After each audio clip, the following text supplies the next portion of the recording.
Hi! Happy Nude Year! Yes, I said nude year.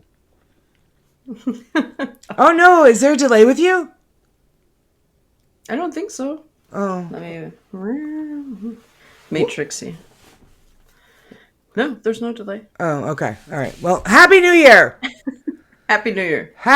Well, my nephew, who's now 26, used to say when he was like 3, Happy Nude Year!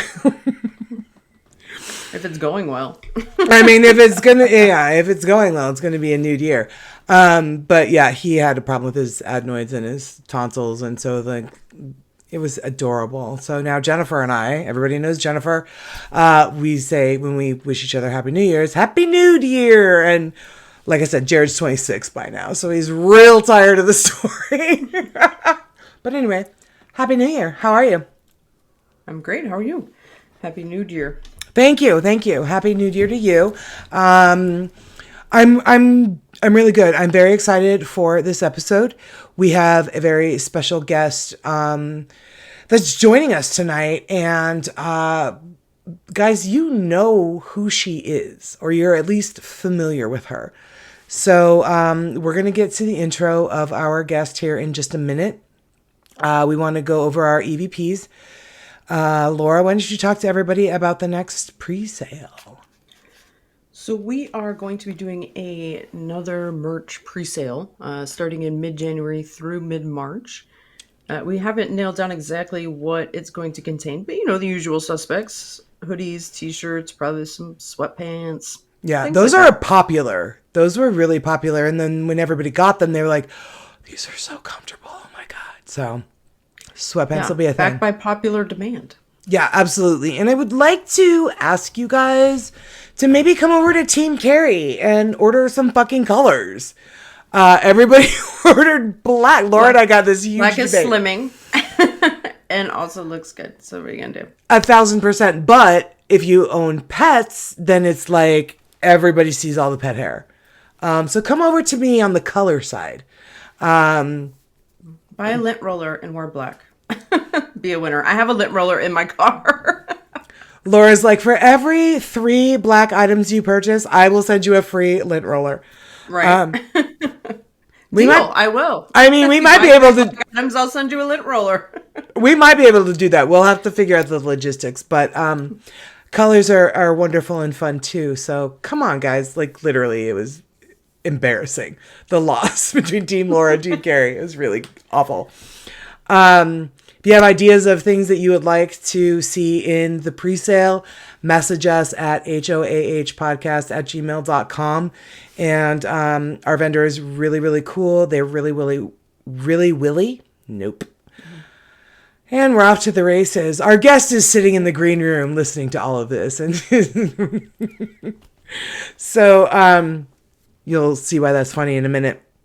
The next thing that we wanted to tell you guys and remind you is that we are going to be at the Mansfield Parapsychon at the Ohio State Reformatory, and that is in May of 2023. That is one of the most haunted locations in the world. For those of you who are huge movie buffs, it is where The Shawshank Redemption was filmed. So super haunted penitentiary. They've got a lot of amazing guests and celebrities that are going to be there, including our dear friend Andrea Perrin, vendors and food trucks, and oh my God, it's a huge Paracon. We're very, very honored to be attending it as vendors ourselves. Laura has come up with brilliant things that we're going to do at our vendor table. So come on out and see us. It is The third weekend in May, the numbers and those dates escape me. But we are going to be there all weekend long. The Mansfield Parapsychon. You can go ahead and book your tickets at their website right now. And we hope to see you there. Laura's plan for our vendor booth is brilliant and I love it. And we're really excited to meet all of you. So come on out and see us. And we need you guys to come visit us at the booth because it requires audience participation. It does. Kind of. Yes. Yeah. Kind of, yes. It'll be fun, I promise. If you're willing. It's not a dunk tank. It's not anything crazy. Right. No. It's not bad. It's awesome. We're going to open a Dybbuk box and see what happens to you. Just touch this. It'll be fine. It'll be fine. I mean, just to forget whatever happened to Post Malone. So guys, to that end, we're going to jump right into the episode and our special guest this week. Now, for those of you that have been listening to the podcast since its inception, over 3 years ago, even back when Archie and I were doing the podcast, and then also with Laura, there were a number of times where we would screw up words. And one of our listeners, who happens to be a very, very, very dear friend of ours, listens to every episode. She is one of our ride or dies. We love her so much, but she's a teacher. She is I love her very much, but she would reach out to us after an episode and be like, yeah, that's not how you say that word. That's not how you say this word. So it became a running joke on the show. Her name is Erin, and we'd mess up a word and we'd be like, Erin, write that down. Like, you need to teach us how to properly say this English word. Like the, or supposedly, or, I would never say that. I hate that. But basic English words. So you would often hear us say a word and we would know we would screw it up. And we would say, Erin, write that down. Ladies and gentlemen, for the very first time in 3 years, I am very, very excited to finally introduce all of you to the girl that was supposed to write it all down. I don't know if she did, but I do know that she listened to us in the shower, and that's a fact. Ladies and gentlemen, please welcome our very dear friend, Erin K. Bailey. Hey. Look, I'm real. She's real. Right? We did not make her up. Welcome to the show. Hi. Thanks, dude. I'm so happy to be here. Thank you for having me. And Absolutely. As you mentioned, you guys have been an absolute light in my life since you've been doing this podcast. And even though I obviously make it weird because I listen to you while I'm nude and bathing, I mean, you're not the only one. I can't tell you how much I've appreciated all the things I've learned from you guys. Also, like I said, you've been such a light in the storm of the last 3 years. And, us being so far apart, it's just been a wonderful way to participate in your life and feel close to you guys. And Laura, you are the biggest bonus friend. Like, I can't believe I get Carrie, much less I get you out of the deal. Like, right? Totally. I feel the exact same way. Yeah. I'm like, here, I'm going to cover her up and we can just talk. So Laura and Erin bonded over their love of records. And the minute I told both of them, I'm like, oh, okay, Laura has this collection and Erin has this collection. And they were like, Carrie, get out of the way. And then just kind of gravitated to each other, which is completely fine. I love both of them. And so, well, maybe you should get some records and then you can hang out in the cool kids club. I mean, I have 5, but really they're my son's. He's the one that started collecting records. But, All right, Koi can come in. Okay. Hey, Koi, get in here. Dude, if he walks in, he's going to be like, what? What the hell? Anyway, sorry, go on. Keep talking about how amazing we are. Yeah, I just wanted to say that I love you guys so much. And like I know it's your podcast and your passion, but I wanted to make sure you guys knew that it reaches bigger. That's not words. See, I talked so much shit before I came on that I screwed myself. Okay, Uh-huh. your impact is much bigger than I think you might imagine. So I would have to agree. And you are definitely somebody that make sure we're aware of that because you are a very successful, very famous breakbeat DJ. And there are a number of people that in your shows have come up to you and you have struck up conversations with them. And they have mentioned to you asking if you know about our podcast. And then I get a call at like 5 o'clock in the morning from Erin. And she's like, you need to hear this story. And I'm like, okay, tell me the story. And then I wait for Laura to get up because it's useless calling her. And she's like, her phone's off. She's not going to answer it. To tell Laura the story. So you're right. Yeah. And you're the one that shows us that and still floors us every single time that happens to you. yeah, It's wild. apparently people that like to go to sketchy underground raves also like paranormal podcasts. Those are sounds our about right. people. Mhm. Yeah, that's our It's the tribe. It's the intersection. It's a Venn diagram. You know what I'm saying? Like, That's Right? Yeah. And we got lots of overlap there. Telling you what, that's our tribe. That is absolutely our tribe. And we love you and we thank you. Actually, I have talked about it on some TikToks and on the show.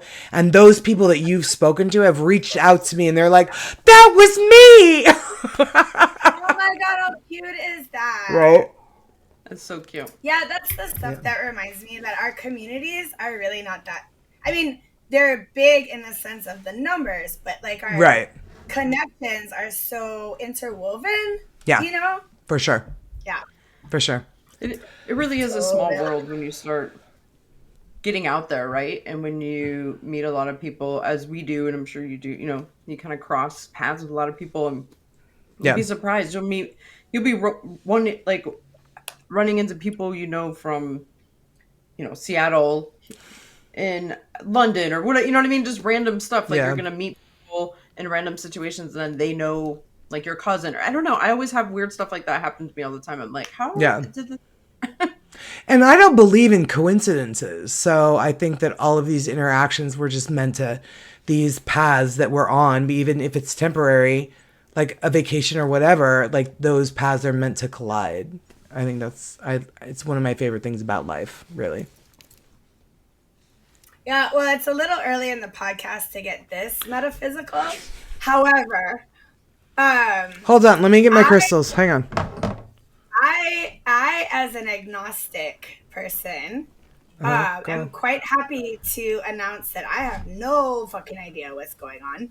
However, one of the things that I have heard that seems, as plausible as anything else is that we are energies that just keep connecting with each other, like whether it is your friend or your mom or maybe a teacher one time or somebody in your life, that we keep coming back to connect with these air quotes energies or whatever you want to call it. You know what I mean? Yeah. So even though I have absolutely no empirical evidence for that, it makes me feel, sort of good.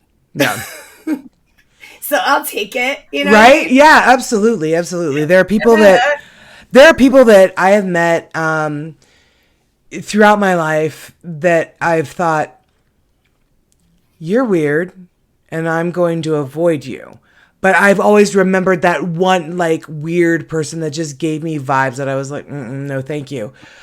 But we're meant to interact or intersect rather with them. So you and I were meant to run into each other through Cameron. And here we are, almost 20 years God, did you just give later. him a shout out?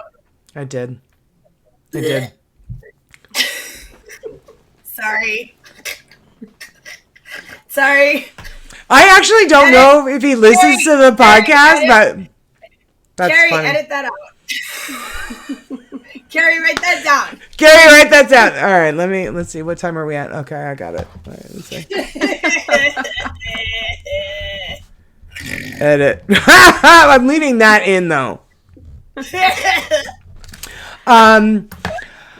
Okay, so you are here, my love, for a really specific and very wonderful reason. We have actually talked about having you on the show for the last, 2 years? Yep. Yeah. It's been a minute that we've been talking about it. I remember. Yeah, for sure. Because we were talking about it actually when Archie was still on the show, and that he left a year and a half ago. So we made her quit her job, and then she had time. Yeah, then she had time to be on the show. So why don't you, darling, tell us? Hold on, let me find it.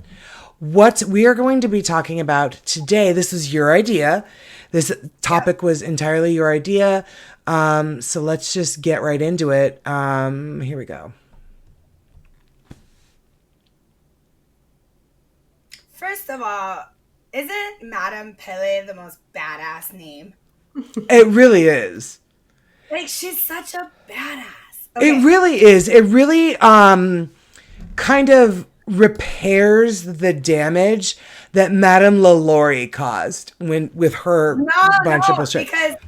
Because Madame is sort of like she demands to be respected. Like, feel however you want to feel about her, but yeah, she's a powerhouse. You know what I mean? Yeah, and I think you're going to tell us why she's such a powerhouse. Yes. Okay. So, So, as we mentioned, I'm EKB. I'm an artist, DJ, and agent, and I was born and raised in Hawaii. I also went to a school for Native Hawaiian children from kindergarten to the 12th grade. So I was, deeply indoctrinated on the myths, folklore, religion, language of the culture that I come from. Right. Excuse me. Also, it was such a privilege to be able to attend that school that it was really drilled into us that we needed to know about our own background and our own culture, and we needed to be part of the continuing telling of these stories. Okay. So that's why, every kid in Hawaii has like some sort of understanding of this story. But like for me personally, it was a big, big, big part of my life. Not just this story, but, the story of all of the Hawaiian mythology. Yeah. Okay. So I put together a bunch of stuff. I hope at least some of it is interesting. So, because it's my first podcast and I don't know what the hell I'm doing. So. Yay! It's our how many 100th, and we still don't know what we're doing. So. Yeah, no, yeah. We actually got a review the other day that was like, they don't know what they're doing. And I'm like, yeah, we're 160 in. That sounds about right. But also, who knows what they're doing, Right, and I'm not convinced anybody. So does. Overrated. You never have good stories that start with "I knew what I was doing." Well put. 1,000%. Yes, absolutely. Okay. So I'm going to refer to my notes while we do this. But as I have learned, because I am an HoH old schooler, I have to tell you what my references are first. Yes, please. So I got this information from Wikipedia, Hawaii.com, the New York Times, which interestingly did a big article about Pele a couple years ago. I can see that. I can see that. BishopMuseum.com, and also the Hawaiian Dictionary that was written by Mary Pukui. But oh my gosh, she's bringing us a Hawaiian dictionary of words. Great. Well, because I wanted, I'll get into that. One thing at a time, Karen. Okay. So I want to start this story by telling you guys a little bit about the Hawaiian language, because language and I don't want to use the word mythology because it kind of it has this feeling of sort of minimizing it. A negative connotation, yeah. Right. But saying the Hawaiian religion doesn't seem quite right either, because Hawaiians had a very different relationship with religion. So it's like, Okay. so the best way that I could think about it is like, you know how they talk about the Greek pantheon of gods? So there's a Hawaiian pantheon. Oh, cool. Okay. You know what I mean? And so I don't know what the right word is, but the thing about Hawaiians is that everything is related to everything. So your language is related to who you are, is related to who your culture is related to your respect for the land, is related to your religious connection with your culture, is related to every single thing. Right? Okay. They're very in tune, much like the Native American culture, with being in a place and being of the place and not just in a place. You know what I mean? Yes. Does that make sense? It does. Okay. It does. So I think it's also important to point out that there was no written Hawaiian language until the missionaries came. And when the missionaries came, they developed a written language because they wanted to print the Bible in Hawaiian so that they could convert the Hawaiian people to Christianity. So that is the history of the Hawaiian language. When was that? I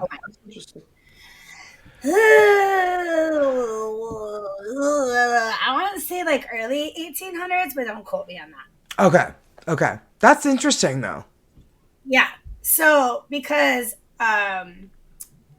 well, also, fun fact, this was not in my notes, but this is actually true. Did you know that in the 1800s, Hawaii had the highest percentage of highest percentage of literacy Really? of any country in the world? Really? Because the missionaries were teaching everybody to read so that they could read the Hawaiian Bible. Wow, all right. Bananas, right? That is, yeah, for sure. Yeah. Colonialism, man. I'll tell you. It's a hell of a drug, I'm telling you. Right, good and bad. You could OD on that. Okay, so in the Hawaiian alphabet, which is called Pi'apa. Pi'apa. Okay. Yeah. There are not as many letters as you would expect, like being from like an English speaking background. Sure. So what you have is the 5 vowels, which are the same as Spanish or English: A, E, I, O, U. Sure. And then you have H, K, L, M, N, P, W, which is often pronounced like a V, but not always. Okay, so like in Hawaii, like Hawaii. Right, but there's also a town in Hawaii called Waipahu that starts with a W, but it's a different W sound. Okay. All right. Right? So it's like then, and then but in English. There's also 2 other important aspects to the Hawaiian language, which is the okina and the kahako. So an okina is what is in the language world called a glottal stop, which is if you have 2 vowels next to each other and they're meant to be pronounced separately. For example, the pokey kind of lava is called a'a, and that is written A okina, which looks like a backwards apostrophe. Okay. A. Okay. So the glottal stop, and like Hawaiians consider that a letter. Oh, the actual like punctuation. Okay. Right. But then there's this other thing called a kahako, which looks like a line over a vowel. Right. And that is to accentuate that. So, for example, if you had a word like, I'm trying to think of one right now, o'opu, which is a type of fish. If there was a line over the U at the end of that word, it'd be o'opu. So it's like more... The emphasis is on. Okay. Okay. Yeah. The emphasis is on the syllable. Gotcha. Teacher jokes. Sorry. Right. Decades, But guys. like, It's hard to let it go. but, like, that's important because like that is what you're looking at when you look at Hawaiian words, right? All right. Let's hope I can remember that when I come to Why mind. pronunciation? So here's the other thing that I really wanted to say about why pronunciation matters in Hawaiian is because the words and intention change completely if you say them the wrong way. Oh, okay. So it's not just like a bad accent. You know what I mean? Like somebody speaking French poorly, like you're actually going to communicate what you're trying to communicate. Okay. Because if you pronounce it differently, it means something completely different. Wow, that's interesting. That's makes it even pressure. more difficult, right? Yeah, I'm like, oh crap. Oh wait, but there's more. So to complicate the Hawaiian language even further, they never say what they mean. Ever. Not one time. Like, for example, like if you were to say somebody was a pain in the ass, it would not literally translate to that guy's a pain in the ass. It'd be like that coconut rolled far from the tree. So they talk in like idioms and Sure. It's basically poetry. You know what I mean? Like the Hawaiian Okay. relationship with language is, I don't know. It's hard to explain. You're doing a great But- job, though. You're really doing a great job. But when you listen to people who are native Hawaiian speakers, like it sounds like poetry. Oh, that's cool. Yeah, I suppose that's true. Yeah, I suppose that's true. Yeah. Because it just comes so easy to them. It like just flows very. Well, and it's like, remember I was talking to you guys about like how Hawaiians don't exist in a place; they are of the place. It's Right. Like the language isn't. It's not a language. It's them. It's a pure. There's just a sense of completeness that's built into the Hawaiian identity that spills over into language, into religion, into their relationship with the land, into how they treat their friends and family, and like. That's It's beautiful, just, like, really. I know, right? Yeah, I feel so lucky to be a part of this culture. Like, Yeah, it that's beautiful. has sustained me in ways that like would take like 14 more podcasts to tell you about. But anyway, I digress. Okay. So another reason why it's super important to pronounce Hawaiian words correctly is because we are the we were colonialized and raped and pillaged and given syphilis and given smallpox and given measles, and our language basically almost died. Yeah. And I was very lucky. So I was born in 1976, right in the middle of what was called the Hawaiian Renaissance. So there was a renewed interest in Hawaiian people to regain their language that was almost gone, Yeah. to regain their dance, to regain their traditions, to regain their pride.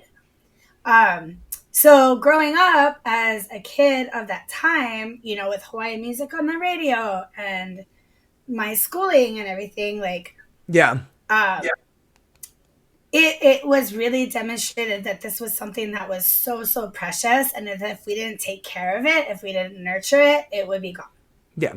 Right? Yeah. So that's another reason why language matters. Not to put any pressure on you guys, you're trying your best.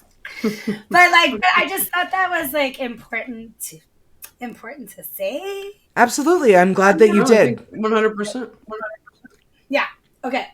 So one final note about pronunciation. The other reason that I'm so uptight about it is because we had this thing at Kamehameha schools where I attended, like I said, from kindergarten through 12th grade, school for Native Hawaiian children, very prestigious. I would not be the person I am today had I not attended that school.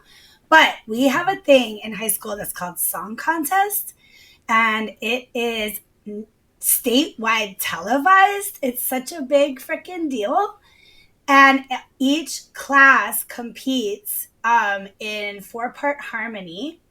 singing Hawaiian songs. And they actually take us out of class early for like 4 months of the year to practice. Oh my God, I would love that. Oh, it was great. Like, I mean, it's part of my deep love for music. You know what I mean? And it obviously helped me learn about song structure and like trained my ear and like a million other things that I use every day. You know, but there would always be a very stern, very serious, very handsome Hawaiian man at the front of us being like, "You kids better fucking get your shit together. You need to take this seriously. Like, this is your culture. What would your ancestors think?" You know, because we were all teenagers, you know. Sure, yeah. Yeah, Just you're kind of like goofing around. You know, Yeah. like doing whatever we're doing. But like they would look at us and be like, "No, you will take this seriously and we will sit in this room until you get it right." wow. Do you have like names and numbers of these handsome Hawaiian men that are sort of That are kind of dominant. dominant, kind of, yeah. That's a lot to unpack, Carrie. We're gonna have to circle back on that one. Is Jason Momoa maybe one of them, or The Rock? I'm gonna fill my glass. BRB. Okay. Okay. So that concludes my speech about why Hawaiian language is important. Great. No pressure at all with my parts. No, and it's like, here's the thing about Hawaiian people. Hawaiian people do not care if you get everything perfect all the time. They care that you want to. Oh, okay. That's cool. You know what I mean? Yeah. I think that's true. That holds true to anybody if you're sincerely trying to respect the culture and stuff. People usually will. Except the French. They just don't want you to. That's not true. They were super nice to you. You fucking asshole. And all you learn from that is bonsoir. Bonsoir. And I said it's so great. It all the like time. A fucking champ. I still use it. When Laura and I hang up, I'm like, all right, bonsoir. But when you would speak Spanish to them, or Spanish, you didn't do that. French. Well, that would have been fucking impressive, right? You're like, I don't know why they hate us, Gary. I don't know why your order's wrong all the time. When you would speak French to them, they would immediately answer you in English. Like, it's okay. I can tell that I'm not a native, because my French is terrible, but I mean, I can get my point across. They understand me. But they also, if they know English, they will switch, because a big reason is because I tried in French. People always say they go to France and they have a hard time because people don't speak English. I'm like, yes, they do. But if you don't make an attempt Right. to talk to them in their own language and be polite and just start going off to somebody in English, then why would they take the time to help you? Like, it's like if somebody walked up to you on the street and started yelling at you in Croatian, like, you don't know what the fuck is happening. So God, you're just gonna walk away, you know? Like, that's true. Laura, do you know that there's a Steve Martin comedy bit that is one of my favorite things ever? I have his comedy album when I was a kid, and he's like, "So I went to France. Oh, God. Did you guys know? Get this: chapeau means hat. Ouf means egg. It's like those French have a different word for everything." It's true, though. c'est vrai. There's a TikTok that I love that is a guy that is personifying languages. So in like one of his TikToks, he's the French language, and then talking to the English language, and the French language is like, okay, so the word is then. And English is like, yes, except if you're talking about this, then it's the then. And French is like, but why? It's spelled the same. Why? And he's like, no, it's you change one letter. And French is like, but why? And English is like, we just think it's fun. And I'm like, wow, that's true. All right. I'm just happy that I'm a native English speaker, because that shit is a bitch to learn. Yeah. It's ridiculous. Very true. Okay. Okay. So Back to now Hawaii. we are going to talk about Pele's background. Okay, cool. So her full name is Pele Honu Amea, which means she who shapes the land. Love it. She's a badass. Like, I'm telling you, like, ever since I was a kid, I was like, this lady is rad, right? And I didn't even get to the part about how she misbehaves. Like, that's my favorite part of her. But anyway, so she is the fire goddess. So we're gonna have to do a little bit of sociology right now. So nobody really knows, but from our best guess, Hawaiians came from Tahiti. Okay. That's our best guess. Like, there's some dodgy science or whatever, but Okay. all of the Polynesian languages, so Hawaiian, Micronesian, Tongan, Samoan, Tahiti, I'm forgetting, the Solomon Islands, like all of those languages are rooted in the same structure. Okay, Tahitian structure. Right. But like in Tahitian, they have T's. Like there's no T in Hawaiian. But like a lot of the words are similar. And so so the mythology says that Pele left Tahiti. So it kind of supports the like the not colloquial, but like the spoken history kind of connects with some of the science, but not all of it. You know what I mean? Cool. Okay. Yeah. But the Hawaiians were also or not Hawaiians, but the Polynesian people were master navigators by stars. Oh, okay. Yeah. And get this shit. Okay, I'm going to get sidetracked. But this is way too cool to not mention. Get this shit. So when the Hawaiians set off to like across like the middle of the Pacific Ocean, like Hawaii has nothing around it for 2,700 miles in any direction. Really? Wow. Okay. It's one of the most isolated land masses on Earth. I had no idea. I know. So, but here's the crazy thing is that Hawaiian navigators didn't set off to go somewhere. They set out to pull it to them. Really? You know what? It wasn't about chasing something. It was about using all of your tools and just bringing it to where you are. Bringing it to you. And that's what I mean about them not like caring about like identity or place or timelines. Like they just exist. Well, not they. We exist in just a different headspace. Right. Yeah. It's actually kind of a beautiful headspace to be in, because I think that a lot of us, especially like today and the way we were raised, is just sort of like, what's the next thing we have to do? I know that me personally, I spend a lot of time thinking about the next thing. I'm very rarely living in the moment. I have to be very present and remind myself. And it's always just like, what's next? Until we die. Like everything is like, get a house, pay the bills, do that, get married, have children, blah, blah, blah, raise the kids, be a grandma, and then you're dead. Like that's just sort of like goal, as opposed to just living in the moment where you are and appreciating. Well, and it's rooted in gratitude. It's rooted in gratitude. It's like it's rooted in like, how lucky am I to be here in my magic meat skeleton? Right. You know what I mean? Like, right, yeah. Like, none of this makes any sense at all. Like let's just be real. True. Like, consciousness makes no sense. None. Like, whatsoever. But, like, the Hawaiians didn't care. Like, they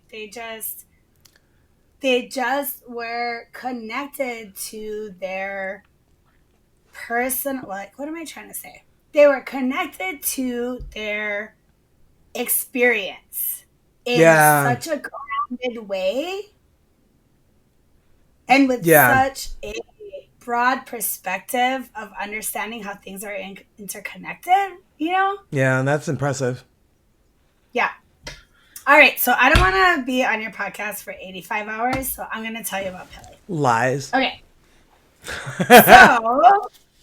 So, so ancient legends of Pele are wrought with fierce feuds and jealous outbursts. I can relate. Go on.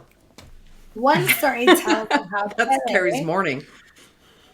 Sorry. Yeah, right. Shut up.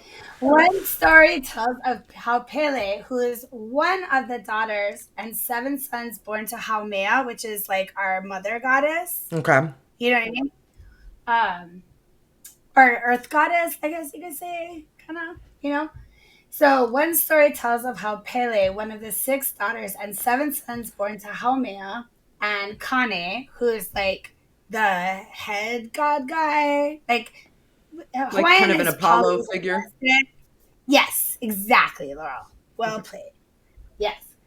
One of 6 daughters and 7 sons born to HoaH and Kane, creator of the sky, earth, and the heavens, right? Very Zeus-like. Very Zeus, yep. Came to Hawaii after... No, check this shit out. Came to Hawaii after being exiled from Tahiti by her father because of her temper. Keep going. I like this. I love this woman. I'm like, go on. Yeah, she fought with her elder sister, Nama Kaukaha'i, the water goddess. Please don't ask me to say that. Nama Kaukaha'i. Nama water Kaukaha'i. Okay. Yeah, dude, you're doing great. Whose husband Pele had seduced. Ooh. I'm not going to say that I've done that, but, you know, I bet Most Laura of the lovers that Pele took were not lucky enough to escape with their lives. So she's like the praying mantis of... She's like, what, the Black Widow? Or what is... So get this. So Pele's oldest brother, Kamo Ho'ali'i, the king of the sharks. Okay. Of the what? Kamo Ho'ali'i. Li'i. Okay. The king of the sharks gave her a canoe that she and several of her siblings paddled across the sea, all the while battling with her sister Nama Kaukaha'i, the water goddess. So basically, they were escaping Tahiti because she fucked all the shit up, right? Her brother gave her a canoe. And was like, get the fuck out of here, right? But the water goddess, her sister, is like, fuck you. You're going to get, like, tidal waves and... Oh, my God. Yeah. Yeah. Okay. So, Pele first landed on the island of Kauai. But every time she thrust her o'o, which is okina o. Okay. It's a digging stick. It's a farming implement. Okay. Mm-hmm. Like, it's a digging stick. But it's like, also, like, because I told you Hawaiians, like, are so, like, it's not just a digging stick. It's about creation. It's about tilling the earth, kind of, yeah. It's not just a digging stick, right? Okay. So, but every time she thrust her o'o into the earth to dig a pit for her home, Nama Kaukaha'i would flood the pits. Okay. Her sister, whose husband she tried to bang, right? Pele moved down the chain of islands in order of their geological formation, eventually landing on the Big Island where she resides today. So that's the island of Hawaii. Okay, right? And that's... Okay. Yeah. So that's where she ended up, and that was her home. Like, Kilauea crater is, like, literally, like, the center of her home. Okay. Yeah. So she started on the smaller islands and then ended up working her way to the Big Island. Okay. Yeah, because her sister wouldn't let her rest because she was mad because she tried to bang her dude. And because it was the biggest island, the sister couldn't exactly flood it, and so she was safe in the Big Island? That's not quite right. Okay. She made the island big so her sister couldn't flood it. Oh, okay. Okay. All right. That makes more sense. Okay. Yeah. Okay. So, a little side side note about the Hawaiian pantheon. So there's 4 main gods in the Hawaiian pantheon. Ku, Kane, Lono, and Kanaloa. Ku is the god of war. Kane is the Zeus type guy. You know what I mean? Okay. Pele's father. Lono is the god of agriculture and bounty. And Kanaloa is the god of the sea. Okay. So those are the 4 Main ones. gods. Okay. Yeah. There are 400 gods and goddesses underneath that structure. Okay, I was just going to say that sounds so much easier than the Greek and the Roman mythology, but no, it's not. Okay. Or the Hindu. It's not. Or It's the same. Hindu, yeah. Yeah, it's same. But there's also like different like strata of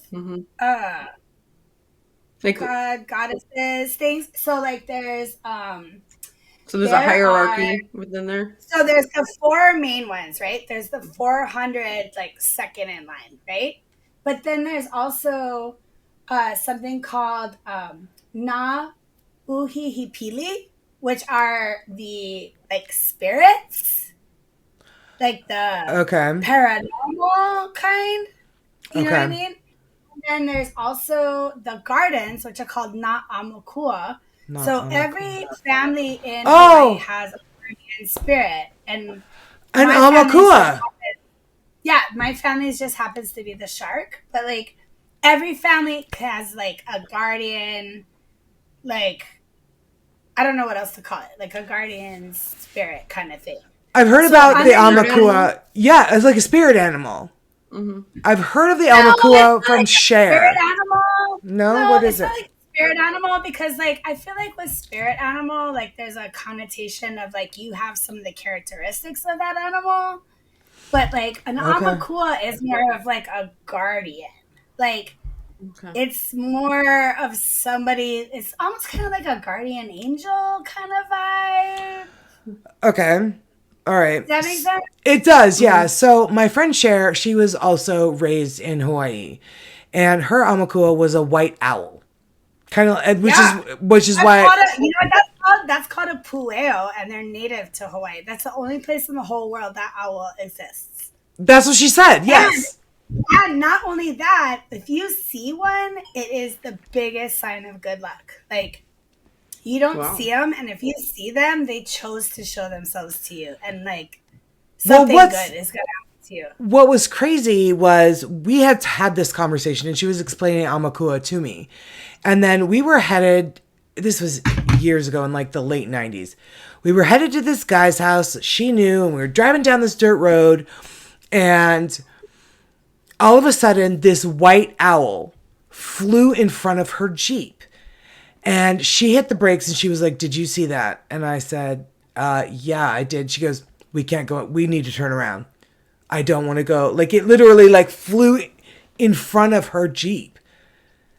And she was like, "We're not going." She's like, "Absolutely not. We're not going." We heard a few days later that that house we were going to was raided by the police for guns and drugs. Dude, I'm telling you, dude, owls are such a big deal. Like, yeah, I was like, "Oh my God." Yeah. You saw my video, right, of them like hooting in my yard? Yeah. It was so crazy. Yeah. Anyway, I digress again. I believe in them. I think they're real. Yeah, me too. I believe in birds, and I still can stand by that shit. You believe in birds? Yeah. I do. Okay, so into the meat of some cool stories about Pele. Okay? Yes. In addition to being recognized as a goddess of volcanoes, Pele is also known for her power, her passion, jealousy, and capriciousness. I mean, you could be talking about me. I'm not saying you are because I don't want to make her mad, but... How awesome is that word? Capriciousness, yeah. Right? Yeah. She has numerous siblings, including Kane Nilohai, Kamo Hoali'i, Namaka, and numerous sisters named Hi'iaka. But the most famous... Hi'iaka, yes. I've heard of her. Yes. See, you're doing it so good, Carrie. You're doing awesome. Okay. The most famous being Hiaka Kapoli Pele, which is Hiaka of Pele. So like this is like the sister that was like her like special sister to the point where her name, like her sister's name was part of her name. Okay.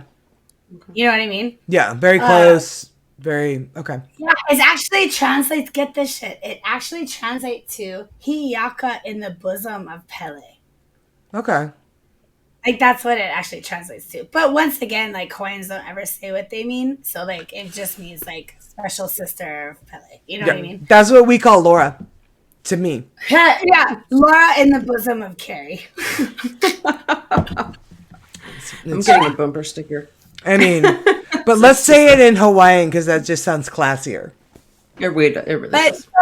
So to give you an idea of where Pele stands in the pantheon, her siblings include deities of various types, not just one type, various types of wind, rain, fire, ocean wave forms, cloud forms. Her special and sacred home is the pit called Halima'uma'u at the summit caldera of Kilauea. Kilauea. Okay. Which is also, the Big Island is like a white people term. Like the island is actually called the island of Hawaii, but whatever. Okay. But that Kilauea is one of the Earth's most active volcanoes. But her domain encompasses all volcanic activity on the Big Island of Hawaii. Okay. The ancient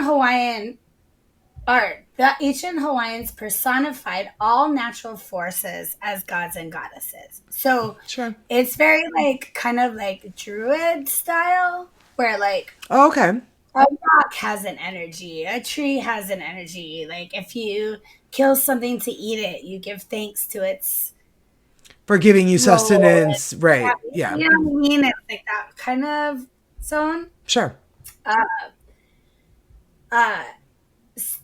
So they personified all natural forces as gods and goddesses, and thus Pele continues to make her majesty known from the mountain to the sea, the stark landscape, a reminder of her power to both create and destroy.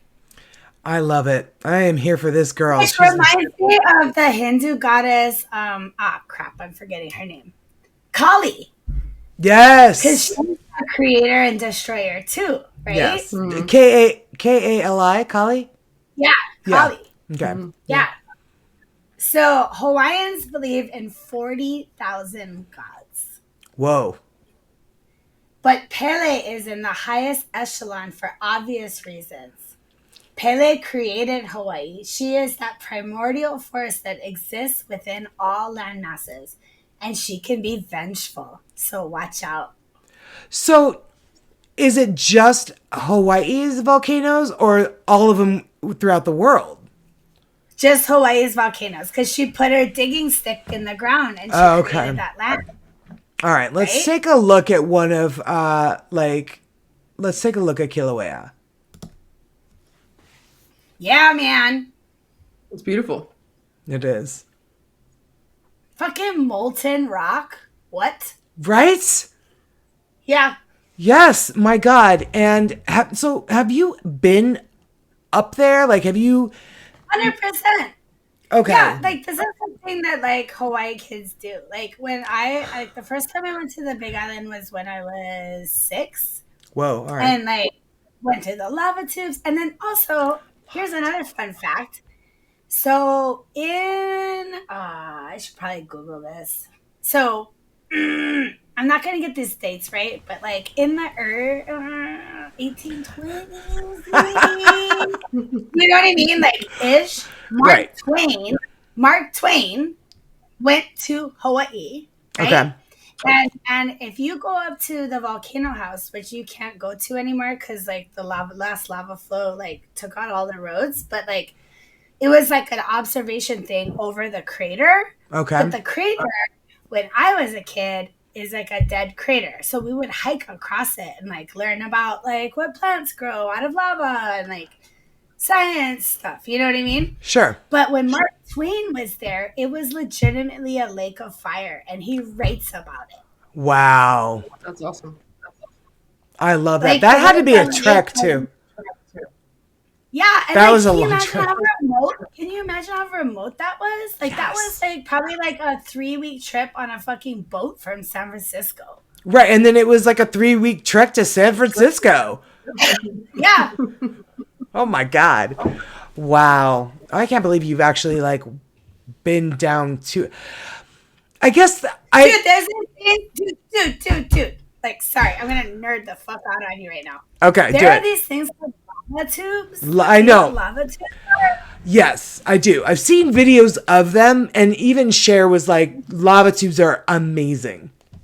Dude, I've been to one lava in tubes. Flagstaff of all places and hiked down They in know it. they have them all over the place, but basically, Yeah. how a lava tube is formed is that there's like an underground river of this like molten rock, right? Sure.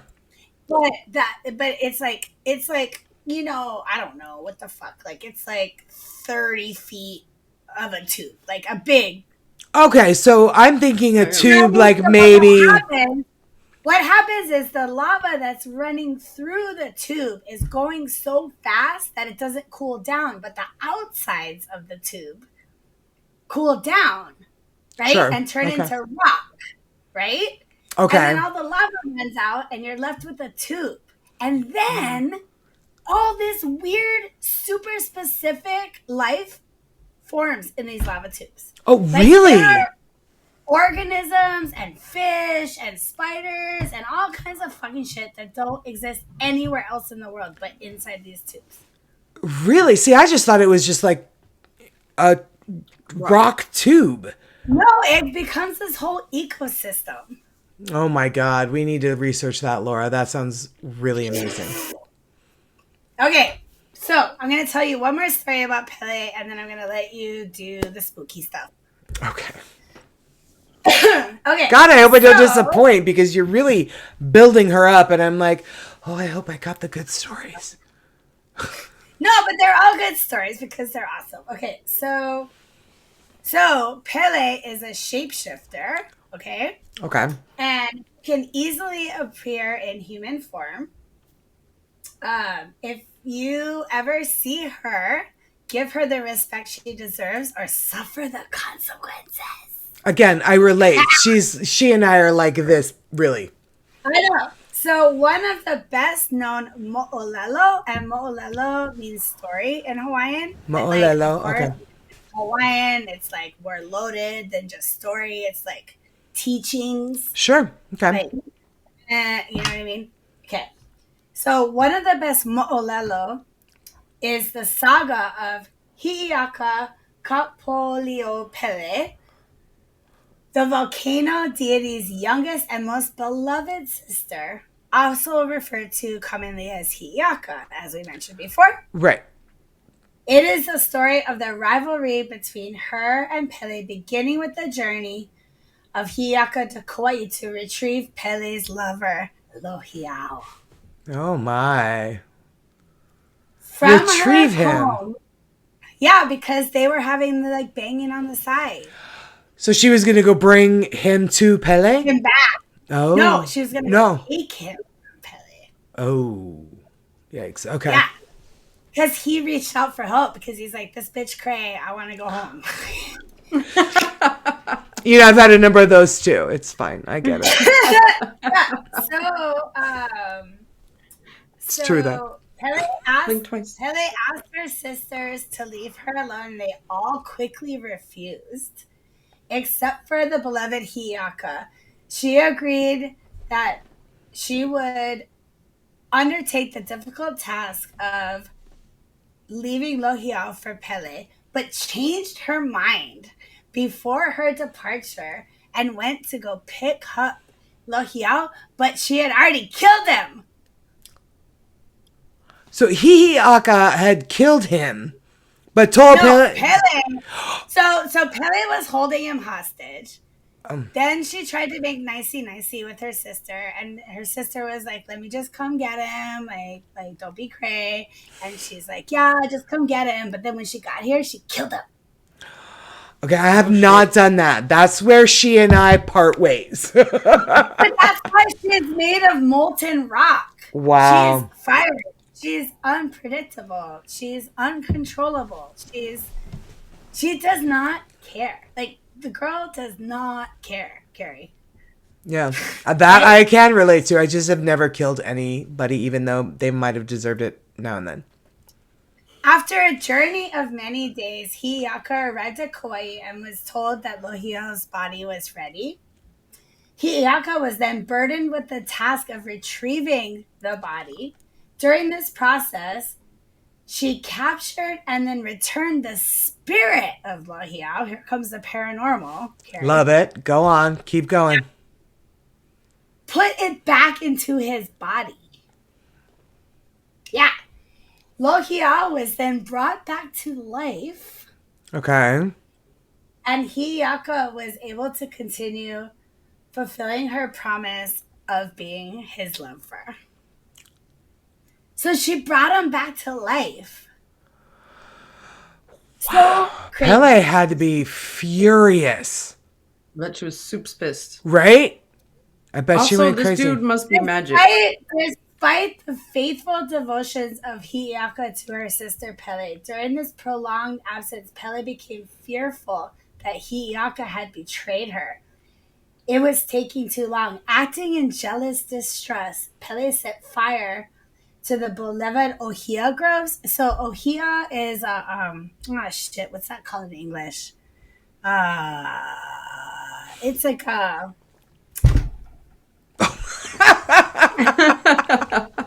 it's like a red like spiky flower.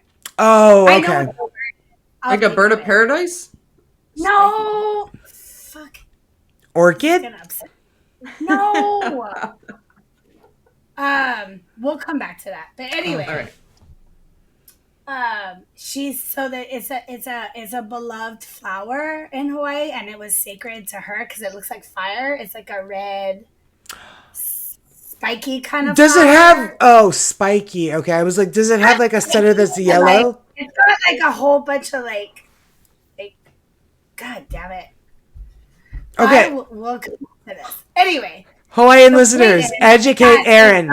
Message us. It's fine. It's basically like these were sacred flowers, and it was a whole grove. And to spite her, she set fire to all of it.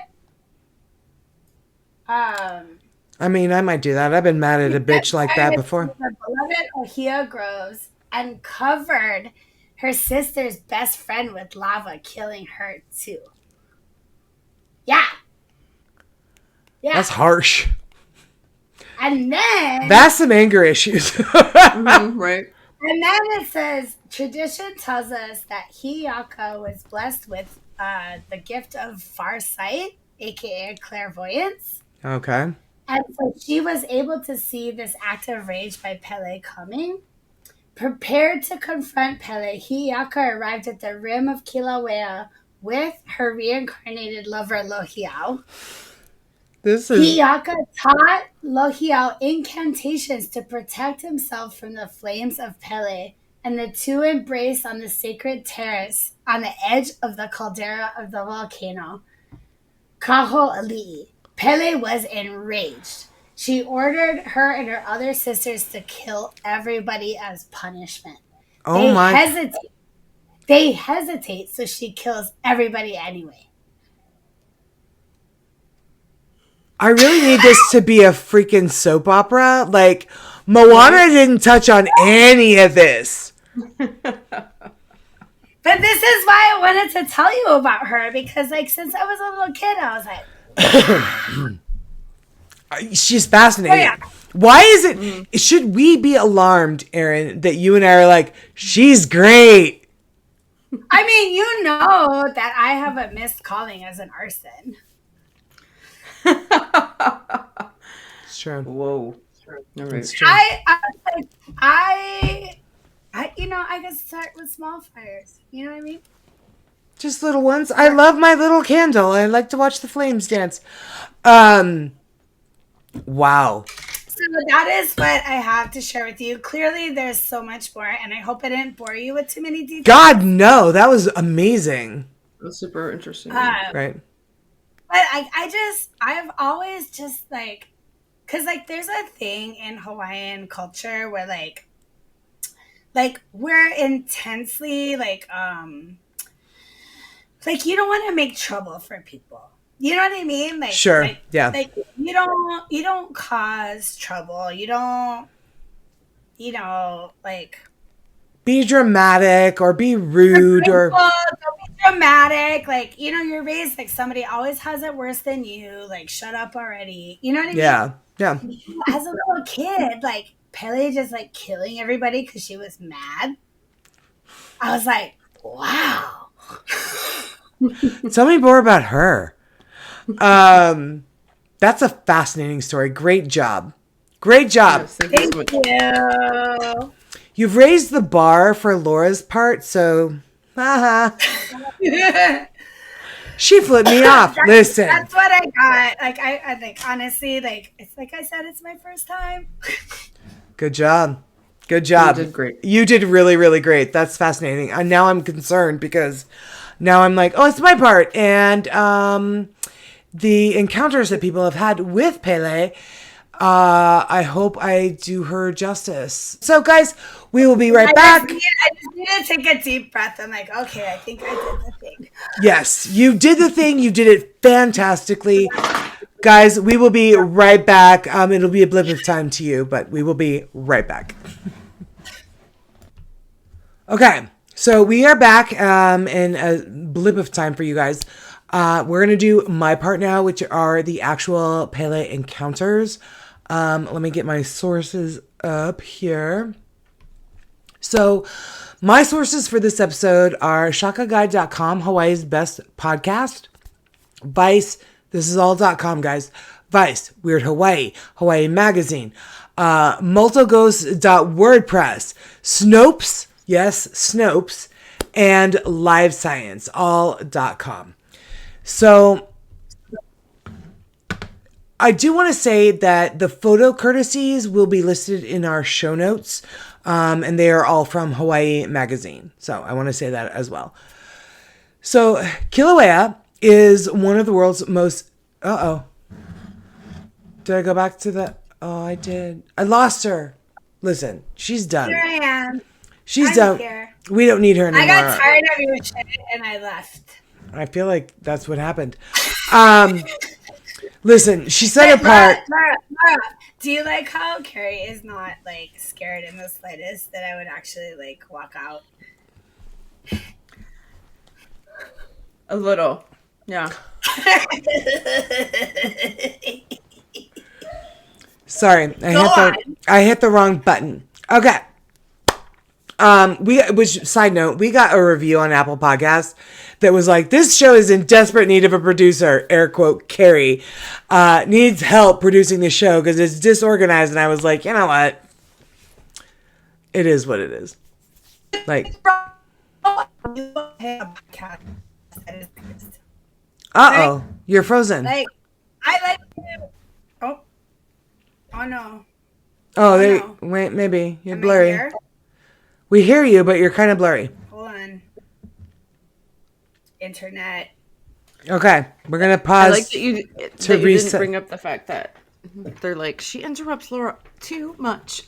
She interrupts. Yes, that's the other thing. They were like, Carrie interrupts Laura all the time with stale jokes and keeps with the joke until Laura laughs. And I was like, you need to just laugh at all my jokes immediately. That fixes that problem. Right. Apparently, Apparently, I'm not responding quickly enough. You're like a little kid. You're like Zane. You gotta tell me 12 times until I acknowledge you. Like, I okay, mean, I like, heard you. fucking laugh already. It's stupid. Got it. Duh. Anyway, my stale joke was going to be, listen, Erin did her part. We don't need her anymore. It's just me and Laura again. Asshole. Yes, a little bit. Sorry. Okay, we're back, and your internet's good, and all right, we're all fine. Okay. So, Kilauea is one of the world's most active volcanoes. It is a shield-type volcano that makes up the southeastern side of the big island of Hawaii. What is happening? Okay, sorry. The volcano rises. Yes. Harry, I need you to stop. The proper pronunciation Here we go. Erin, write that down. is Hawaii. Hawaii. With like a little apostrophe between the eyes? It's not an apostrophe. It's an okina. Oh, I already told you Okina. that.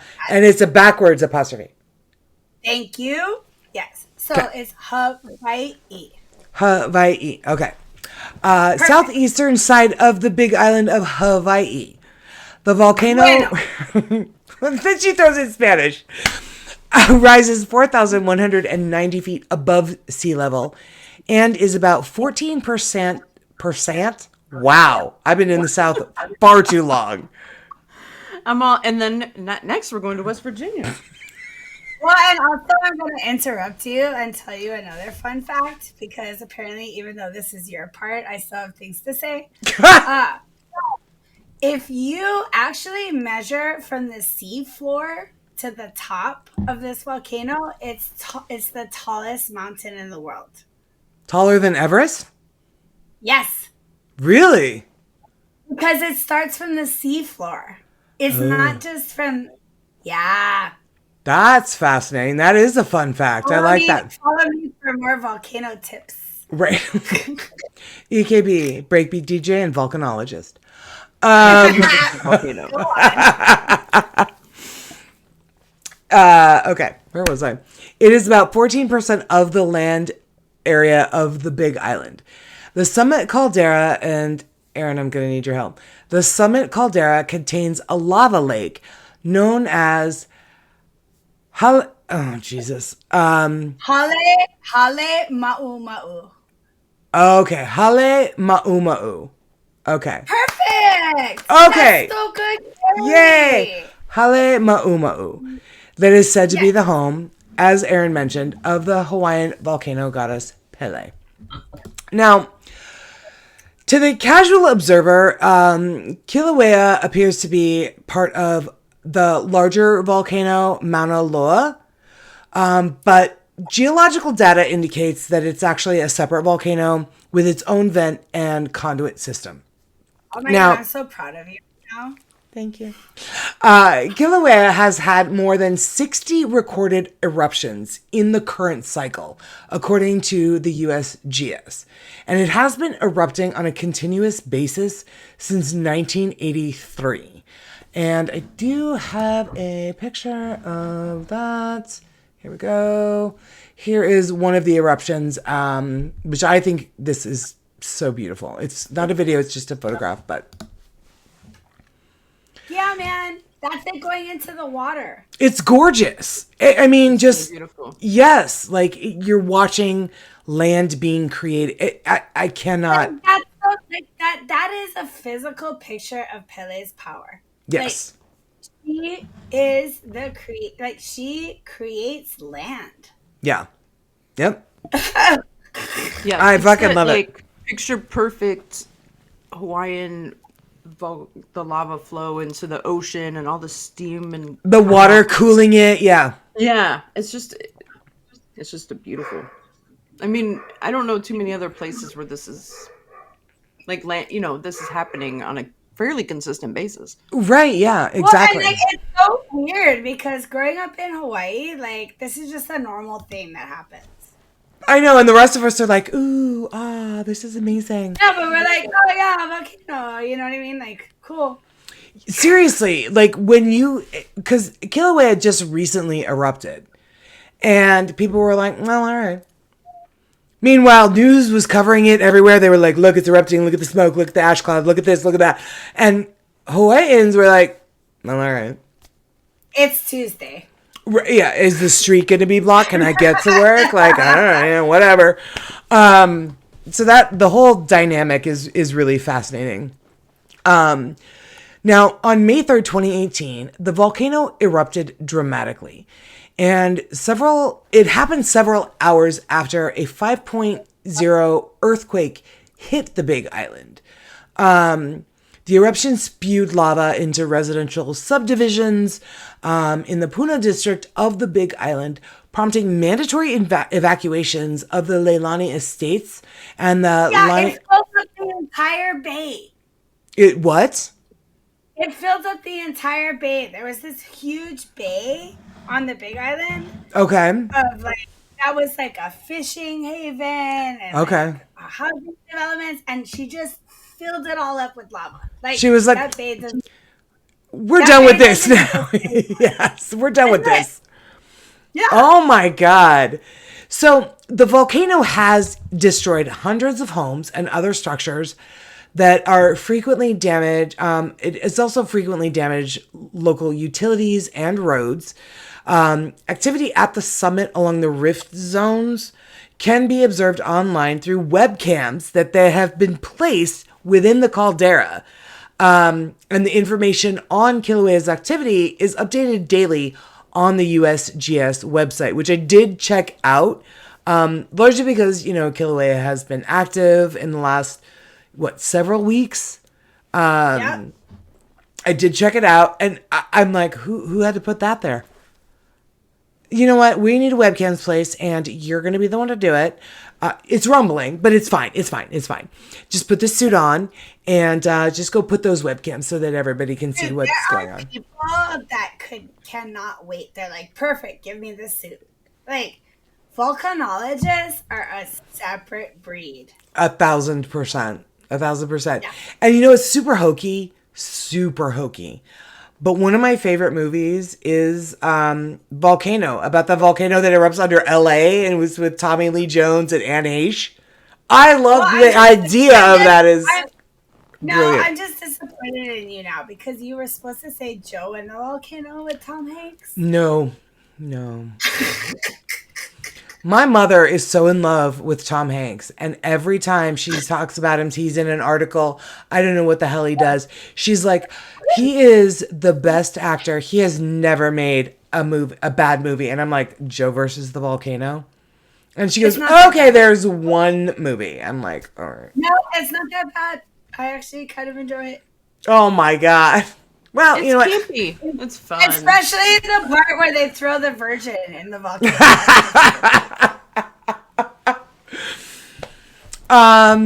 Okay, so yeah, webcams are on the volcano, and some excited dude put them there. So, like Erin mentioned, she is sometimes referred to by Hawaiians as Madame Pele or Tutu Pele, using the Hawaiian word for grandmother.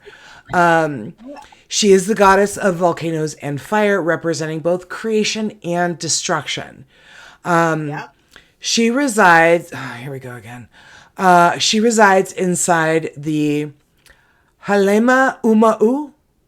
No, try again. Hale ma'uma'u. Oh, okay. Hale Ma'uma'u. Okay, so it's two words. It's hale, which means house, Hale. Hale ma'uma'u.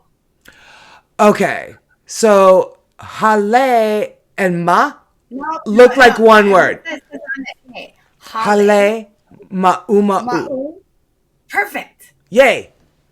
Sarah, Okay. you're way better at this than you thought. Thank you. I mean, it helps if you break it down. So she resides in the Hale Ma'uma'u crater at the summit of the Kilauea volcano and causes its lava to flow at her will. Aptly, as Erin mentioned, and I was delighted to hear this, she is known for being fiery, jealous, even vengeful to some. On all accounts, a formidable force to be reckoned with. Don't give a fuck. Yeah. First, I mean, God, I want to be here when I Zero grow up. fucks. Like, Zero burn your fucks. house Zero fucks. down. Like, burn your house down, no fucks. You know what I mean? Right. Yeah. Fill up your bay. I mean, we're done with these Yeah, fish. fill up your bay. Like, He's left eye on steroids. but like, how rare is it in mythology? Like, if you look at it, like, here's the burden of my education, right? Like, I can't just think about one thing at a time, right? Like, I have to think about all the things, Right. all the time, Right. right? But like, how rare is it in mythology? Like, if and I am by no means an expert, but like, I know about Greek mythology, I know about Roman mythology, I know about Russian mythology, I know about Micronesian mythology, I know about Buddhist mythology, I know about a lot of different kinds of things, right? Right, yeah. There are so few female characters that are so unapologetically them. Exactly. Yes. Exactly. And they wield their power precisely because of that. Yes. To this day. To this day, like, you don't ever hear about, like, well, Athena. She decided that she was, yeah. Athena was amazing, by the way, and she did not She's get the my credit she did. favorite Greek goddess. Favorite. When we went to the museums in London and France, I was like, oh, Athena. She's my favorite. God, when I went to Delphi and I went to the oracles in Greece, Yeah. I was like, I also like to do drugs and tell stories. Because do you know about the oracles in Greece? Like, they were like doing all opium, right? And and there was like, oh my God, I just thought of this. Holy shit, I just broke my own brain. Oh my God. They have volcanic fissures in Greece that were part of the sacred element of the oracle. Oh, okay, that makes sense. So they were probably like mostly asphyxiated while on their opium. I mean, probably. Yeah, that was a heavy hit. Wow. All right. Anyway, I digress. Go anyway, okay. Where was I? Oh, okay, here we go. So, beyond showing herself through lava flows, Pele is also said to appear in the form of a young, beautiful maiden or an old woman, often wearing white and accompanied by a white dog. Yep. It's very common for locals to relate encounters they've had with her over the years, such as like spotting her along the side of the road, like you had mentioned, or seeing her walking by herself while hiking the crater. Yep. Now, when Pele is angry, however, she becomes a kawahine ai honua. Okay, almost. Okay. So, ka is the in Hawaiian. Okay. Wahine okay. is woman. So, kawahine, the kawahine. woman of. Okay. And the next word? I. Spell it. A-I. I. A-I. It's actually, okay, I'm going to get real nerdy on you. So that's called a diphthong. Okay. That's called a diphthong if you know about language things. Okay. And so you can, okay, it's going to get real nerdy and I apologize to the listeners. But, so a diphthong is a way of coupling vowels, right? Okay. So AI could be I, or it could be I. Okay. It's like kind of like Chinese. Do okay. You know what I mean? Like, yeah. Chinese, it's all about intonation. Yeah. So, kawahine ai. Ai. Yeah, Honua. you got it. Honua? Yep. Kawahine ai honua. Oh my God, you did so good. Yay! Okay. So I'm impressed. So when Pele... I was like coming on this podcast to make fun of you, and here you are just doing a good job and shit. When Pele is angry, however, she becomes Ka Wahine Ai Honua. Or the woman... Yay! Or the woman who devours the earth. And is said to appear as a woman engulfed in fire or simply as fire itself. So, tales of encounters with her. Again, drivers picked up an old woman dressed in all white on the roads of Kilauea National Park, only to look in the mirror and find the backseat empty. Others say Pele's face... So many people. So many people. Yes. Like hundreds and hundreds and hundreds and thousands of people. Like, they were like, I picked her up because I'm not stupid. Right? Like, well, that's even good. If you're not superstitious or religious, you see an old lady on the side of the road needing a ride, you pick her up because we're Hawaiians. Right. But well, then you look in the back seat, she's not there anymore. She's not there anymore. But she just wants. She's jealous. She's basic. Like Pele is. Who's the going to most show me powerful. the respect that I'm due, and who's just going to drive on by?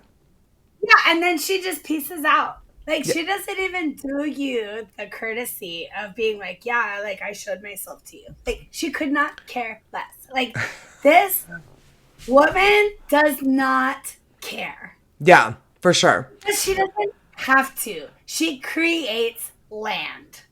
I mean, You know what I mean? And like I just think that like that's the thing is that and like the weirdest thing about it, Carrie, is that people in Hawaii don't blink. They're like, yeah, I picked up the lady in the white dress because the white coat and the white hair. And I'm like, oh, Yeah. shit, it's Pele. And then I looked in my backseat. She wasn't there. And then I went home and I ate chicken. yeah. And she kind of allowed them to do that. Like, If you had ignored her, some shit would have been bad for him. unbelievably normal about it. Yeah. You know, like they just, like that's the thing. Hawaiians can exist in two different spaces at the same time. It's a beautiful thing. I that's really love it. That's what I was trying to express. I'm like, we're just different. Like, Yeah. we're like we can hold the paranormal in one hand and the physical reality in one hand at the same time and not think it's weird. Right. And be in either space and be like okay with both. Yeah. Yeah. Right? I love that. I love that. Others say, and this is probably one of my favorite, and I've got some photos to share with you guys. Others say that Pele's face has mysteriously appeared in their photos of the lava lake within the crater or molten lava flows. So let's take a look at some of them. So this one is a photograph that I got from Hawaii magazine. This is a tourist or a visitor. So I blocked out her face because it's her and her baby with the volcano erupting behind her. To just kind of look at it, it's sort of nondescript. You see some like hotter spots on the edges, bottom edges of the volcano, the eruption, and then like the fire. But when you look at it a little closer, on the left side, close to like where her hair is at, you start to see the image of a face coming out There of she the fire. is. And she has long, kinky Hawaiian hair. And Yeah. that is what the fire is showing. Like the smoke is her hair. Yeah. Yeah. Laura, what are your thoughts? I mean, I've seen volcanoes erupt. Like, there's a lot of it's kind of like looking at clouds. Like, you can make shit out of So you're that's for thinking sure. there's like there might be a Mind matrixing that's happening. Well, and Yeah. obviously, like, we want to see her face, right? Like, we are in awe Yeah, of of course. her. Like, when Sure. you watch a volcano erupt, you're like, holy fucking shit. Yeah. I mean, I This guess. is a volcano. You know Yeah. what I mean? Like you can't help but like it is spiritual. It is bigger than real life, right? Like it's I think it's like at like 2700 awe-inspiring, 100%. or some shit. You know what I mean? Like This one is so very you difficult want- though. you want to see her face, but like honestly, I don't think that is I don't think that it's like I know this is stupid, but it's not it's neither here nor there, right? Like her presence is being shown whether you see a face in the volcano or not. Or not, yeah. Yeah. Right?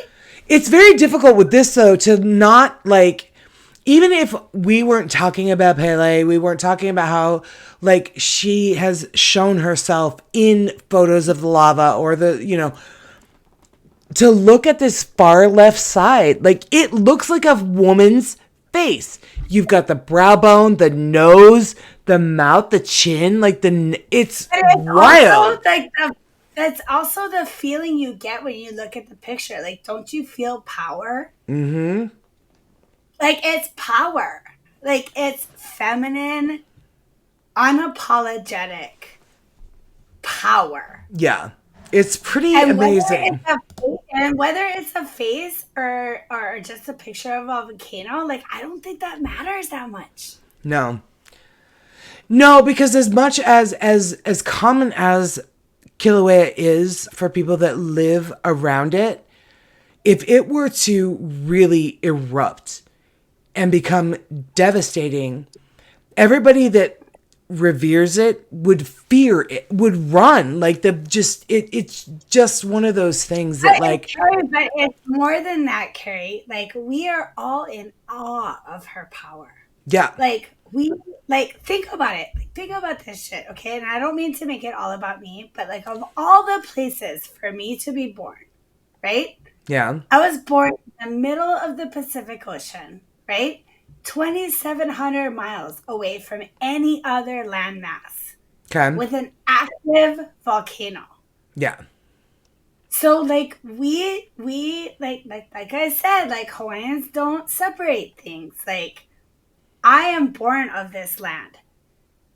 Like, like every like, when we look at the volcano, we're not like, oh no, we're gonna die, because well, but like I grew up with tsunami watches. I mean, okay, Hawaii doesn't have tornadoes. Hawaii doesn't have Blizzards. but we have like most of the natural disasters, right? Right. Yeah. Hurricanes. Like, we just live in the face of the fact that we are vulnerable, and that's okay, because that's how we grew up. But I mean, if this volcano were to really if she were to really lose her shit, Okay, so there is a healthy, respectful fear of her as well. But also, like, you have to understand. Like, let me rephrase that. You don't have to understand. Let me explain to you. That wasn't nice. Let me explain to you that, like, when you grow up with this just being a part of your life, Yeah. you don't see it as a risk. It's just your life. It just is what it Do you know is. what I mean? Yeah. It's okay. just is what it is. And there are people, because you know how expensive it is to, like, even just live in Hawaii? Yeah. People buy fucking property in the lava flow zone. You can't even get homeowners insurance. And they're like, Whoa. if it burns down, it burns down. Just to live there. At the end of the day, we are just tenants. Like, it's in her island. home. Yeah. Yeah. Like, we are, like we don't even, like, have squatters' rights. If Wow, she that's wants to interesting.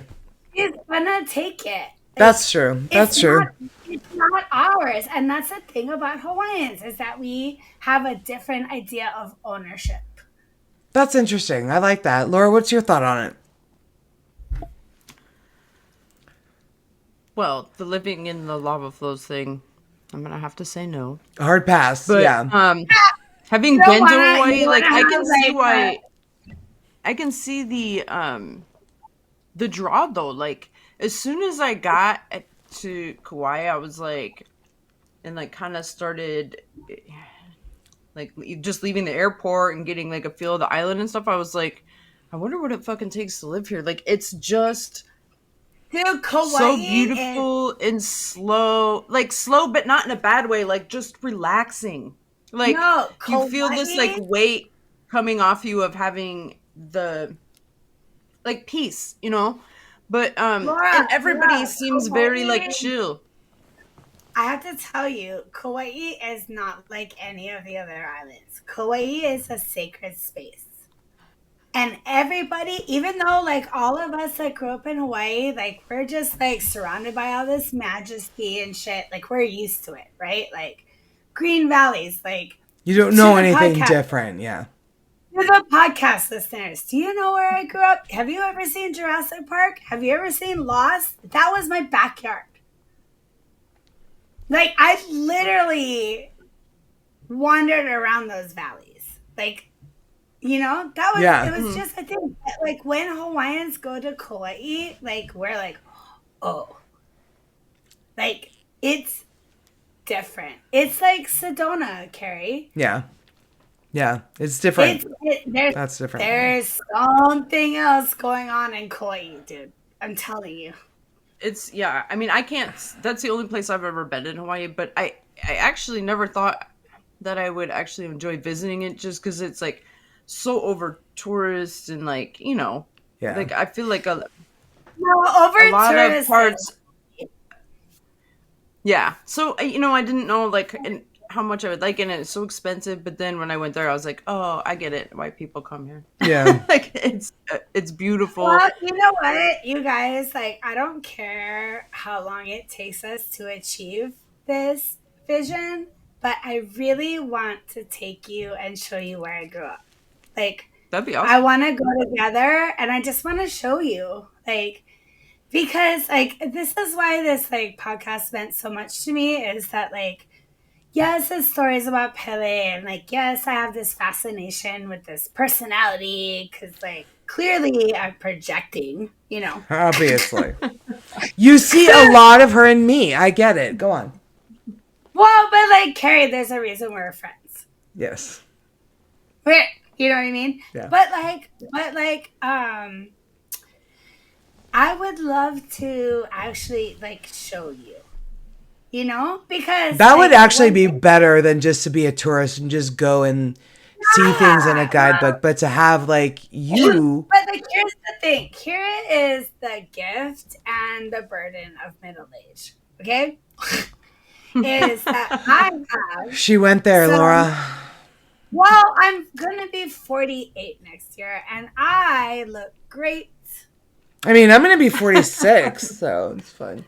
You know what I'm saying? So it's not about that. But what I'm saying is that I have the gift of some life experience, right? That's fair. I have the gift of perspective, right? Yeah. And also, I am very lucky because I happen to be really fucking smart, right? I mean, And, debatable, like, but go on. sometimes that's hard to navigate. Laura, I think you can relate. Yes, thank you. Thank you for picking me. Well, I'm just saying, like if you look at the world in a certain kind of way, like it's heavy sometimes, right? But Sure. like as I get older, like I am so thankful. Like I don't even have words. Like I wish I could explain to you guys because I can't. Like I can't. But I'm so thankful to be from somewhere. Yeah. And so thankful to like have a connection to these stories and this energy and like to be in a place that's so volatile and culturally diverse. Like, Yeah. you know what I mean? Like I would not be me if I didn't grow up there.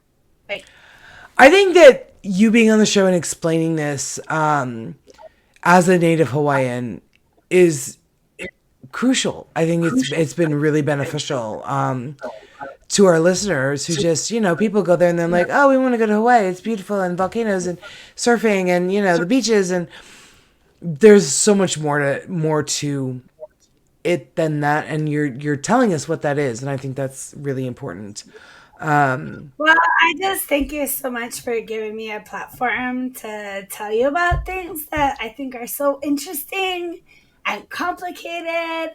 And like, I love you extra because you're like, yeah, Pele's cool. I love her. I really feel like she's my everybody. spirit. Perfect. I remember one of my favorite things about Pele was I was in my geology class, and I thought it was so fascinating the formations that you get in Hawaii, where you get the Pele's hair Okay. formations and stuff. Oh, wait, All the I'm different- gonna talk about that. It's okay, volcanic. all right. Yes, I'm gonna talk about that. So Pele's hair. No, let me tell it. Okay. You let me tell you, and then you add to it. So, there are tiny strands of volcanic glass found around Hawaii's islands and the active craters that are often referred to as Pele's hair. The hair is created when molten lava spatter is stretched into very thin filaments by the wind. So let's have a look at Pele's hair. It's so fucking cool. It's everywhere. Like, excuse me. Who doesn't think volcanic glass is cool? I mean, really. That's glass, you guys. It's not grass. It's not, whatever else you might see growing at a beach. That's glass. It's remarkable. That's her power. Like, Ellie she exists outside of all of us. Yeah. It's really, I mean, God, it's glass, you guys. I can't even stop with that. I'm like, what the hell? But you can see like the glimmer and. I think it's so interesting in a time and space where we're all apologizing to each other constantly. You know what I mean? Yeah. Like, sorry I did this. Sorry I did that. I love you. Like, I'm just trying to figure it out. Like, we've all been through it, right? Right, yeah. Right? But, like, I think I look at pictures of that glass and I'm like, she doesn't make any apologies to anybody. For anything, no. For any reason. And, like, does that make her great? No, she's a dick. Right? But does she care? Also, no. Yeah. She doesn't care. I think we all care too much. I think we have a tendency to care too much. She's the goddess of creation and destruction. She doesn't have time to care. Right. That's true. So now I want to talk about a little bit about the ohelo berries. Ohelo. Okay, so it's also considered offensive to eat any of the ohelo berries that grow along the edges. Oh, here's that name again. I'm going to fuck it up. Halema Uma'u. Hale Ma'uma'u caldera. God damn. I think that I should also tell your listener what an ohelo berry is. So it's like a shrub that only grows on volcanic soil. And it's a little tiny pink berry. Mm-hmm. Like a whitish, pinkish berry. They look like they're fairly large. Like they're like a blueberry size. Okay. But there's not that much berries that grow in Hawaii, right? Like there's bananas, there's papayas, there's like all this shit. But like berries, and that is sacred to her because it only grows on her crater. That's interesting. Well, and see, that's the thing. That's what this legend says, is that it grows on the caldera. It's considered offensive to eat any of them without first offering them to her or requesting permission. That's the thing, is that she's not unreasonable. She just has demands. Right? Like, She's like, look, you can eat my berries. I won't burn your house down. Just give me the respect I deserve. I mean, I'm here for it. So here are some of the amazing encounters with her that I found the most interesting, and I saved the best for last. That's my favorite part. So this one girl wrote an article, and she said that she and her hula sisters went on a hula retreat a few years ago up at Kilauea on the Big Island, where, of course, Pele lives.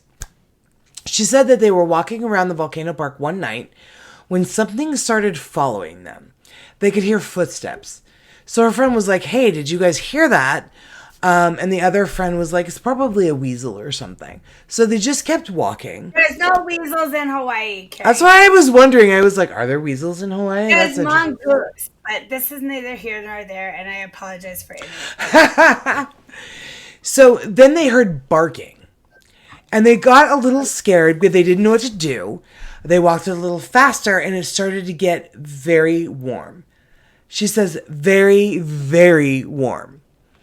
As they got closer to one of the lookouts, they could hear chanting.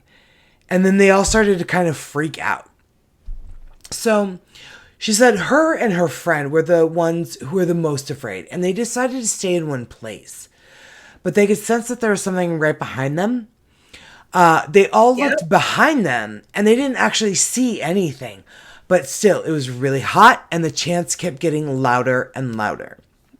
Then they heard the footsteps again. So the girl, the author of this article, says she felt something by her feet when they ran under the light, and they saw that it was a white dog. Now, when they looked out into the dark, they could see another white figure coming right at them. And the chant, again, getting louder and louder. So she said that they ran back to their cabin, because of course there's always a cabin, and the chants kept on getting louder. When they finally got inside the building, they looked out and the dog was right there by the front doorstep. So, Erin, I'm going to need your explanation on this, but she says our kumu said it's Madame Pele. Kumu is the word for teacher. Okay. So it was a hula group, so it was obviously, okay. So their kumu said it's Madame Pele. And she said when she looked out of her window, the white ghost person thing, quote, was still there. So she decided to go to sleep. And she couldn't, so she went back outside. She noticed that the dog was still there. And she says, quote, since I'm such an idiot, I decided to go play with it. I thought that was an interesting way to put it. But she said it was very cold that night. I had to put on a jacket, socks, shoes, the whole bit. She called the dog over to her. And as she looked at the dog and was playing with its ears, she noticed that the dog was very hot. Like, here's another word. Like hot water kine? Yeah. Okay.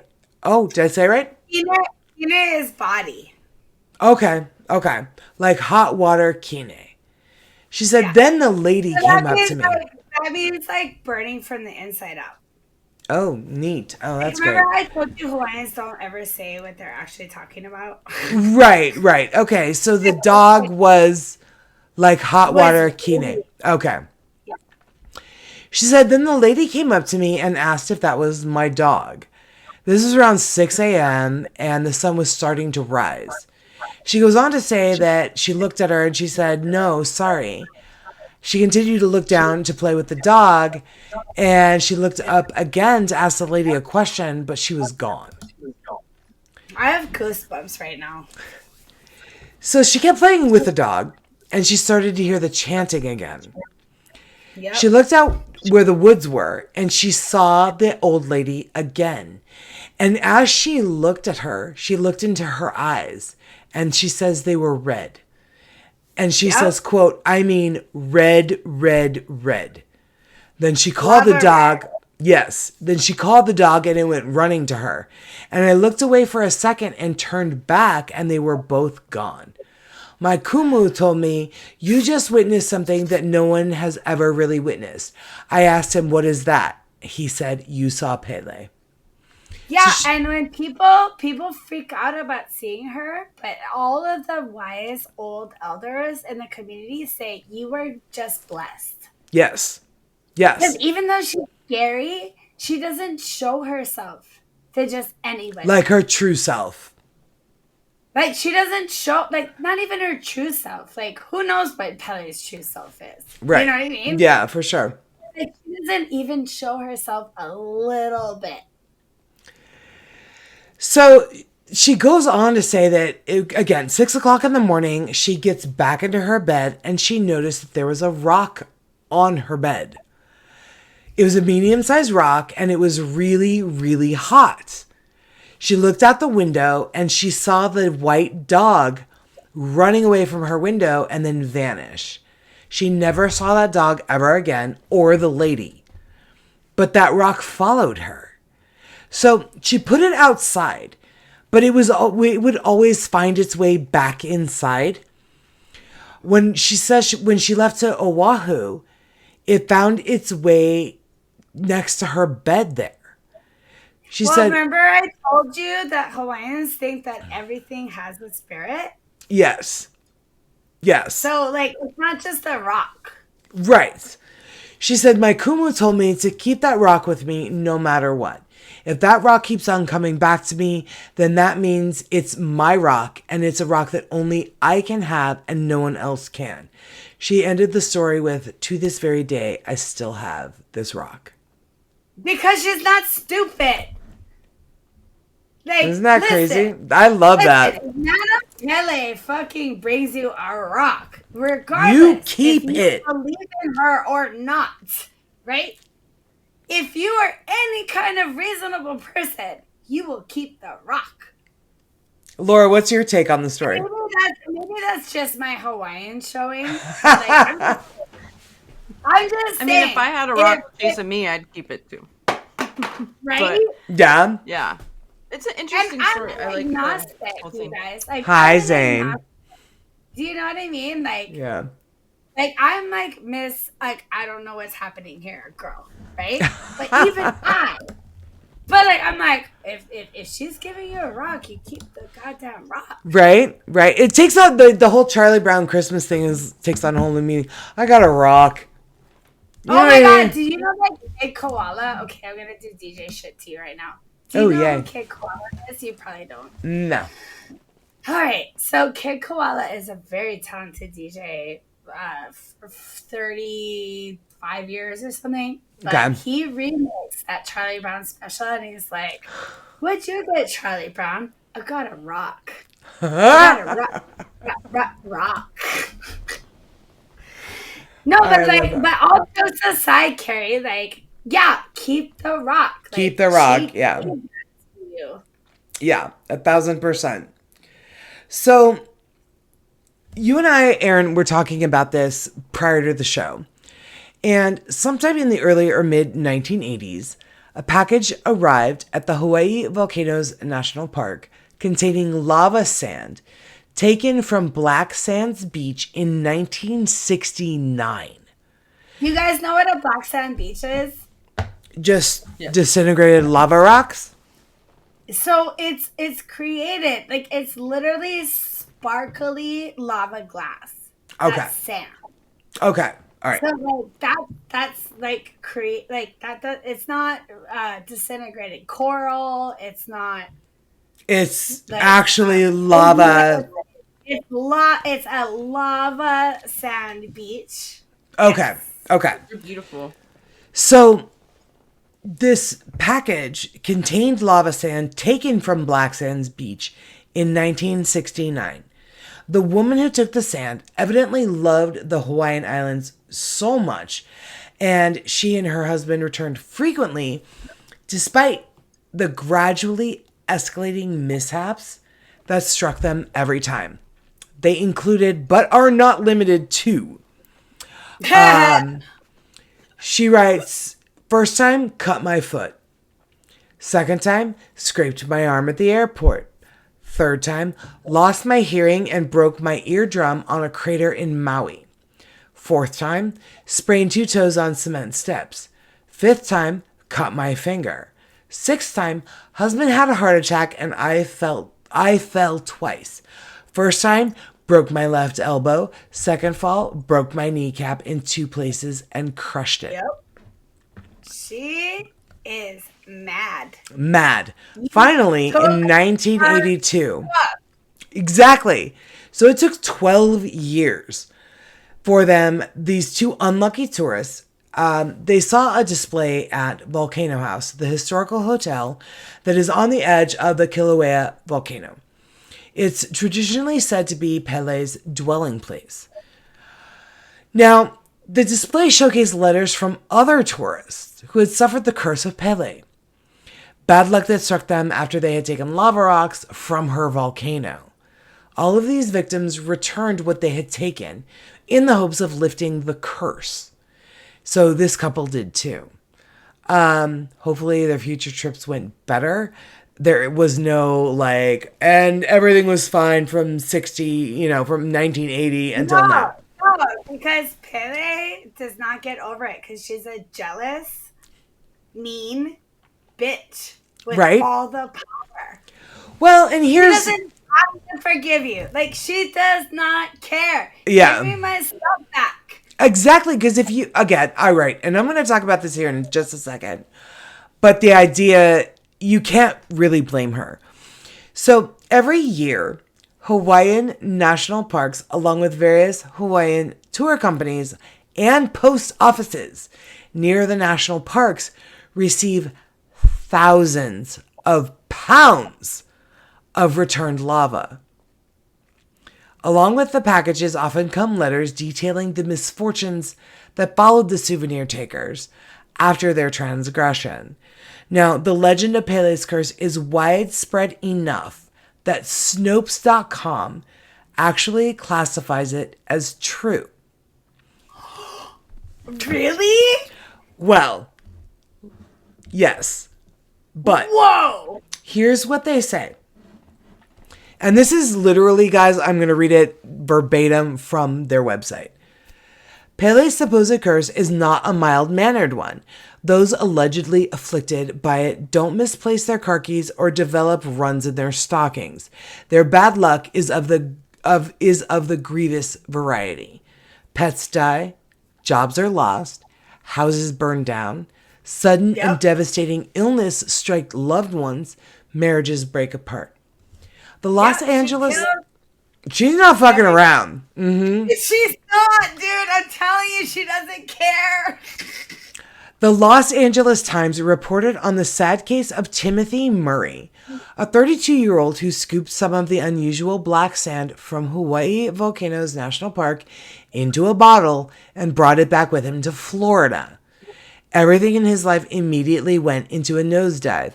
His pet died. His 5-year relationship with his girlfriend he was going to marry ended, and the FBI arrested him in a computer copyright infringement case. These are not tiny things. Laura, so far, what are your thoughts on all of this so far? I think it's very, I don't know, I'm very entertained by it. Right? Like, it's like, is it real? I don't know. And like, here's the thing, like, because like I know I've already said this, but because I'm agnostic, I'm like, I don't know what's true. You know what I mean? Like, I'm an academic. Like, I'm not saying one way or the other, but the stories are they're fucking entertaining as shit. But like, as a like independent, successful, determined female, don't you fucking love this shit? Kinda, yeah. Yeah. Well, and to be honest, I love the fact that people have consequences to not just leaving shit where it is. Like, it's not yours to take. Yours. So, and it doesn't matter, like, Pele, or not. It's fucking not yours. And and like, that's the thing. Like, whether or not it's Pele or not, like, respect it. Right. Like, yes. Hawaii is an incredible anomaly. Like, anomaly? Aha! Write that down. Anomaly. So it's, my thing with tourism is, footsteps and photographs, like, you don't take shit from places. No. Like, it's, of course it's beautiful. That's why you go and you enjoy it, but you respect it and you leave it there for the next. Right. If everybody kept taking from it, then there would be nothing left. There. Yeah. Yeah. Right. But Laurel, that's why you're a good person. You know what I mean? Like, you have no, but this is a thing. I thought about this a lot. It's called cultural humility. Oh, okay. Yeah. Well, and I also think, like, being a citizen of the world and respecting other people's ideas and cultures, and just honestly, like, just not being an asshole because somebody's coming behind you, whether it be your children or the next tourist. Like, somebody else deserves to see what you were able to see, and for you not to fuck it up for everybody else. Like, and to be able to experience you're not the center of the fucking universe. Leave it alone. Well, and remember how I told you except that I am. Remember how I told you that there was no written Hawaiian language until the missionaries came? So that meant that we had an oral tradition. So that meant that our elders and everybody, like, took the responsibility of telling you about what came before you. Yeah. Like, telling you about why you are so blessed and so special and so lucky to be, like, living in the time that you are. Yeah. It's Hawaii, for fuck's sake. We have volcanoes. And we're not afraid of them. You guys are not afraid of them. It's That's the what's most- crazy. It's the most beautiful gift. Like, it is astoundingly, bafflingly beautiful. You know? And Yeah. like, I just, like, I am so thankful for this opportunity to tell you guys about this, because I am now part of that oral tradition. You are. know? Yeah, you are. So the native Hawaiian view, and correct me if I'm wrong, of taking such souvenirs is that it's tantamount to stealing from Pele when visiting her home. At her house. At her house. Like, who goes to somebody's house and then steals shit? Only the return of the stolen items appeases her wrath. It doesn't appease her wrath. She's still pissed. Right? Like, you still took it. I would be mad too. Back, but you're not invited back here. Like, Exactly. she's not appeased. Yeah, for sure. No. So we're going to talk a little bit about the opposite of that and like what other people might believe. So some believe the curse is the invention of park rangers who became fed up with visitors making off with little bits of the island. Whether the curse has an ancient origin or a modern one, many have come to respect it thanks to the cascade of bad luck that descends upon those who take volcanic keepsakes. So here's a typical story.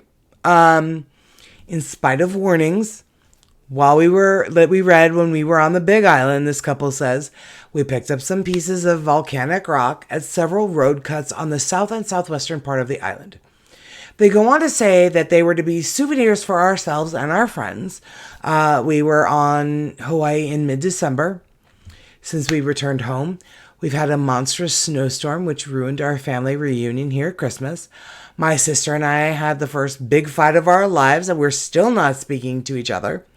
Both my wife and I have had a terrible cold or flu since mid-January, and today another big snowstorm has ruined the grand opening of my wife's new business. Well, enough is enough. We are returning to Pele all of her rocks. Please entreat her to release us from her terrible spell. It was her stuff to begin with. Right? Like, why? Like, I can't help. Like, honestly. But it's Like, when I walked ridiculous. into like, Laura, like, can you imagine if I came to your house and I just like helped myself? Seriously. yeah, you don't exactly though. That I was kind of thinking about that earlier too. Like, you don't walk into somebody's house and take stuff like, and then just be like, "Thanks, bye." Like, Seriously, it's ridiculous. there is something about this story though that reminds me so much. If I was an all-powerful goddess, yeah, I'd fuck up your life too. Right? For real. But do you guys remember the Brady Bunch episode where they went and took the fucking Yes! from Hawaii and then they Yes! had all the bad luck? Like, Emma, it's probably It was Pele. That reminds me exactly of this. Like, It was curse, Pele. That's probably where they got the idea from. Even yeah. if you don't believe in it, because I know that you have listeners on your podcast that are skeptics, and like I said, I'm an academic. Like, I'm here for all perspectives, right? Yeah. But even like, don't steal something from somebody's house. No, and it shouldn't even like that. It just should not be something that has to be said in general or on a podcast. Like, just don't do it. Like, why would you do that? What if somebody stole from you? Like, the idea, but apparently people do. So I've been blessed enough to go to a lot of places. I've seen volcanoes erupt. I've been oh my God, you hiked one, you big glaciers and all that weirdo. kind of stuff. But, you know, like, have I been tempted to, like, pick up, you know, stuff? Like, of course, like everybody is. But Sure, yeah. you just don't fucking do it. Yeah. Take a picture. Leave it alone. I mean, yes, a picture, you know what? Your camera took a picture, your heart took a picture. You don't need to take the rock. Enjoy. Live in 1,000%. Plus, the funny thing is, too, once you go home, you're going to lose that shit anyway. Or go work somewhere weird. 1,000%. And never think about it again. Right? Arizona has all kinds of like gravel landscaping, and they have those like red volcanic rock. Like, it could be one of those. Just say you got it from Hawaii. impress your family and friends, and not irritate Pele. So I've saved the very best story for last. It's the one that amused me the most. And knowing you two, it probably will amuse you the most too. So in this story, a tour bus operator had arrived at the Hawaii Volcanoes National Park and warned his passengers not to take the rocks because it was bad luck and he didn't want bad luck on his bus. All right. Yep. So one of the tourists decided that as a paying customer, she could decide what to do or not to do, and she took a fucking rock. Yep. Now, when the other riders discovered what she had done, they all insisted that she get rid of the rock, but she refused. So the other passengers continued to nag the woman as the bus drove on, until she finally gave in to the, quote, superstitious fools. And the bus driver stopped the bus, opened the doors, and the woman went to the front of the bus and threw the rock out of the open door, saying, "Are you all happy now?" But as she threw the rock, it hit the edge of the bus door and ricocheted back, hitting her in the middle of the head and injuring her badly enough that the bus driver had to take her to the hospital. Dude, Pele does not care. Pele does not care. She's like, you know why? Because fuck you, that's why. Yeah. She doesn't care. The funniest part of these stories is like... She is the creator and the destroyer. Yeah, for sure. Like, she exists on a different level than all of us. She's like, oh, you want to, like, make fun of me? How about go to the hospital? Yeah. Right? Laura, what were you saying? Oh, I am just relishing in our mutual Freudenschau. Our like we're all, yeah, get her, fuck her. Yeah. I'm just so happy that she got her comeuppance, you know? But like, Laura, like, this comes back to what I was trying to explain to you. And I don't think that I did it very well because it's very hard to wrap up in a small package. You really did, though, babe. You really did. But like Hawaiians, like, we're like, of course that happened to you. Yeah. Like, what the fuck did you expect that was going to happen? Like, it was my favorite one. It was one of the first stories I came across, and I was like... And I just love how, like, we exist in both worlds. And I think that's, like, kind of why I love your podcast, Carrie, is because, you know, as an agnostic, I'm like, you know, like, Yeah. Like, literally, ask me about anything. I'm like, maybe not. I don't know. Yeah. You know, but, like, I'm not stupid. Like, why run the risk? Yeah. Exactly. Like, that's exactly what I'm trying to say. Yeah. You know what I mean? And err on the side of caution. Yeah, for sure. I mean, like, fuck around and find out, you know? That is Laura's favorite. Yes, fuck around and find out. I will, I think we're about to wrap up, right? So I'll end with one story if you are willing. Sure. Wait, let me finish mine. I want to see what you think about my conclusion. Okay. So even when not literally seen, Pele's power and presence is undeniable everywhere on the Hawaiian Islands. Kilauea, Hawaii's most active volcano, is a constant reminder that the islands are living and breathing entities. That could not have been put any better, Carrie. Bravo. Thank you. So in closing, just as another little like celebration of what a fucking incredible force Pele is. Yes. So when I was 10, I went to the Big Island and there was a little church. And remember I told you it was weird. Like, we talked about this off camera, but like, yeah, Christianity and Hawaiian religion has like a weird relationship, right? Sure, yeah. But there's a little Christian church right on the edge, like right, like on the big island, like it's this big plain, and it's just like a little one room wooden church. You know Yeah, what I mean? Like, for sure.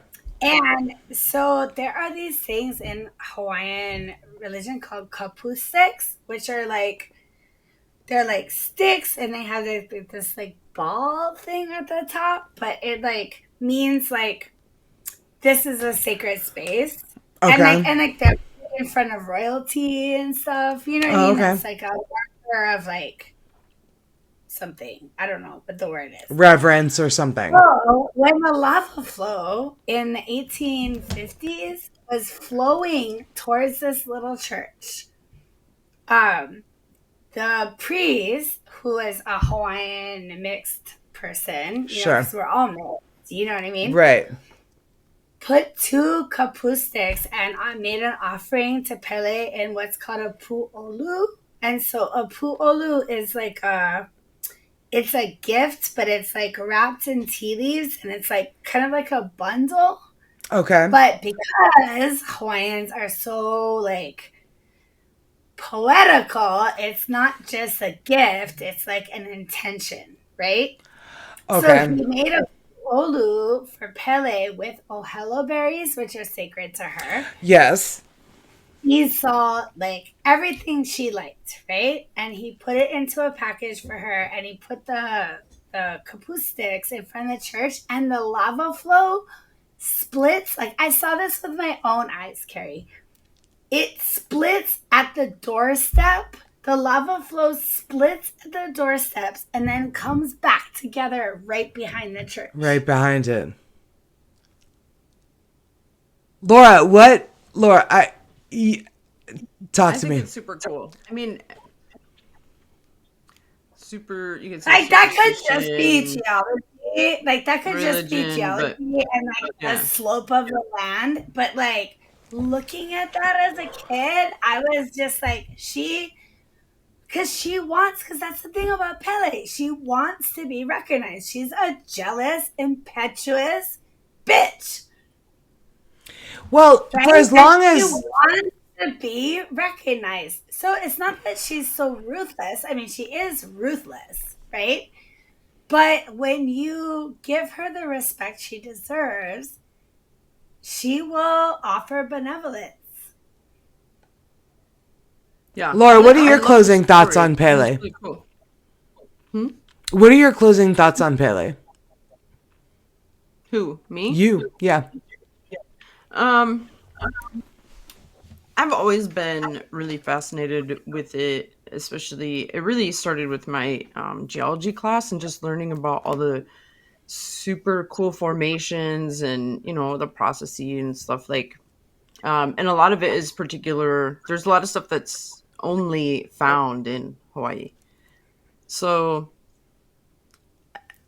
regardless if I think there's a curse or she's wandering around or like a god personified, but She's standing right behind you. right. Don't look behind you. Don't look behind you. Right, but it's just beauty, and Yeah. you should like have respect for the place in and of itself and appreciate it. Yeah. It is so beautiful that you can't put it into words. Yeah, and I think that could really translate to the entire world, right? We're destroying this planet.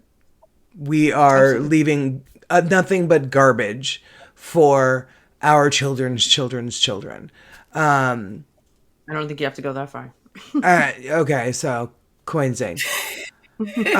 Okay, you and me and Erin. We are so just a modicum of respect for everywhere we are. Like, don't steal rocks from Hawaii. Don't be disrespectful. Appreciate how that state came to be. Not becoming a state, but that cluster of islands came to be. By the way, we were a sovereign monarchy and we're overthrown, but that's for another podcast. I mean, it is, yes. That's true. That's true. But just like, Aren't you guys the only state appreciate. to have a Union Jack on our flag?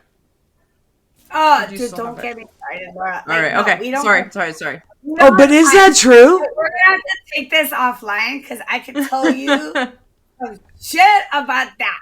Is that true though? Don't, Carrie. We don't have time. That's like Australia. That's like Australia. Wow. That's a Yeah. whole other. Anyway, guys, that was it. That was Encounters with Madame Pele. Ladies and gentlemen, big, huge round of applause for Erin K. Bailey. Thank you so much, my love, for really educating us. This has been a fabulous episode. And talk to us a little bit about you and what you're going to be doing. Promote yourself. This is your opportunity. You are going to be doing some cities on your little tour. So what I want to say first and foremost is thank you so much for giving me this platform to share this with you. This is who I am, like at my core, and like to have somebody be so genuinely interested. I've been through some personal issues that you guys know about in my life, and I've really, I've been through it lately. And to have you guys as friends and as compatriots, I don't know what the right word is. You know what I mean? Like, just it means more to me than I have the capacity to explain to you. So, always, my love. that. Also, like, I'm a big time breakbeat DJ, so like look at the links and I'll send you mixes, and that's all I want to say. Yeah. You were just in Phoenix, yes, because Laura forgot. You are planning to go international with some of your shows, yes? Yep. Just kind of secured my gig in Ibiza next summer. So Nice. Yes. Yes. So I feel very blessed. It's been a long road. But I couldn't have done it without lifeline friends like you, Carrie. Like, honestly. Always. But I will not be surrounding your stage in aluminum foil again. You've got people to do that now. No, you will. I probably will. Fucking probably will. All right. Well, Laura, as always, let everybody know where they can follow us if they, and they should, choose to do so. If you so choose, you can follow us on Instagram, Facebook, and TikTok at HoaH Podcast. And furthermore on the TikTok at HoaH Carrie and at HoaH co-host Laura. Yes. Laura does not actually put out TikTok content, but if you want to follow her for nothing, go right ahead. Laura, I have no idea why that was so hilarious. I was like, super funny. Yeah. If you like to follow us, right. It's my phone. It's my sexy phone voice. This is her only fan. It's her only fan's voice. Listen, we're both unemployed. We got to make money I gotta somehow. be super serious now. Hold on. Okay. Look, dude, I'm 2 weeks away from selling pictures of my feet. Okay, 1,000%. At least you're doing better than me. You're 2 weeks away. All right, guys. I love you guys so much. We're going to go trade stories about how to do side hustles while unemployed. But to that end, Erin, thank you so much for being on the show. This has been really wonderful. And you are familiar with the ending, right? Do you want to do Laura's part? No. No? Okay, Laura doesn't even want to do Laura's part. As always, stay safe out there because you never know who. Yeah, and watch out for creepy dolls. Or a Pele. Yeah, don't piss her off. Yeah, don't take Pele's shit and watch out for creepy dolls. This is EKP signing out. Good night. Good night. That's all we need. Bye, guys. See you next week.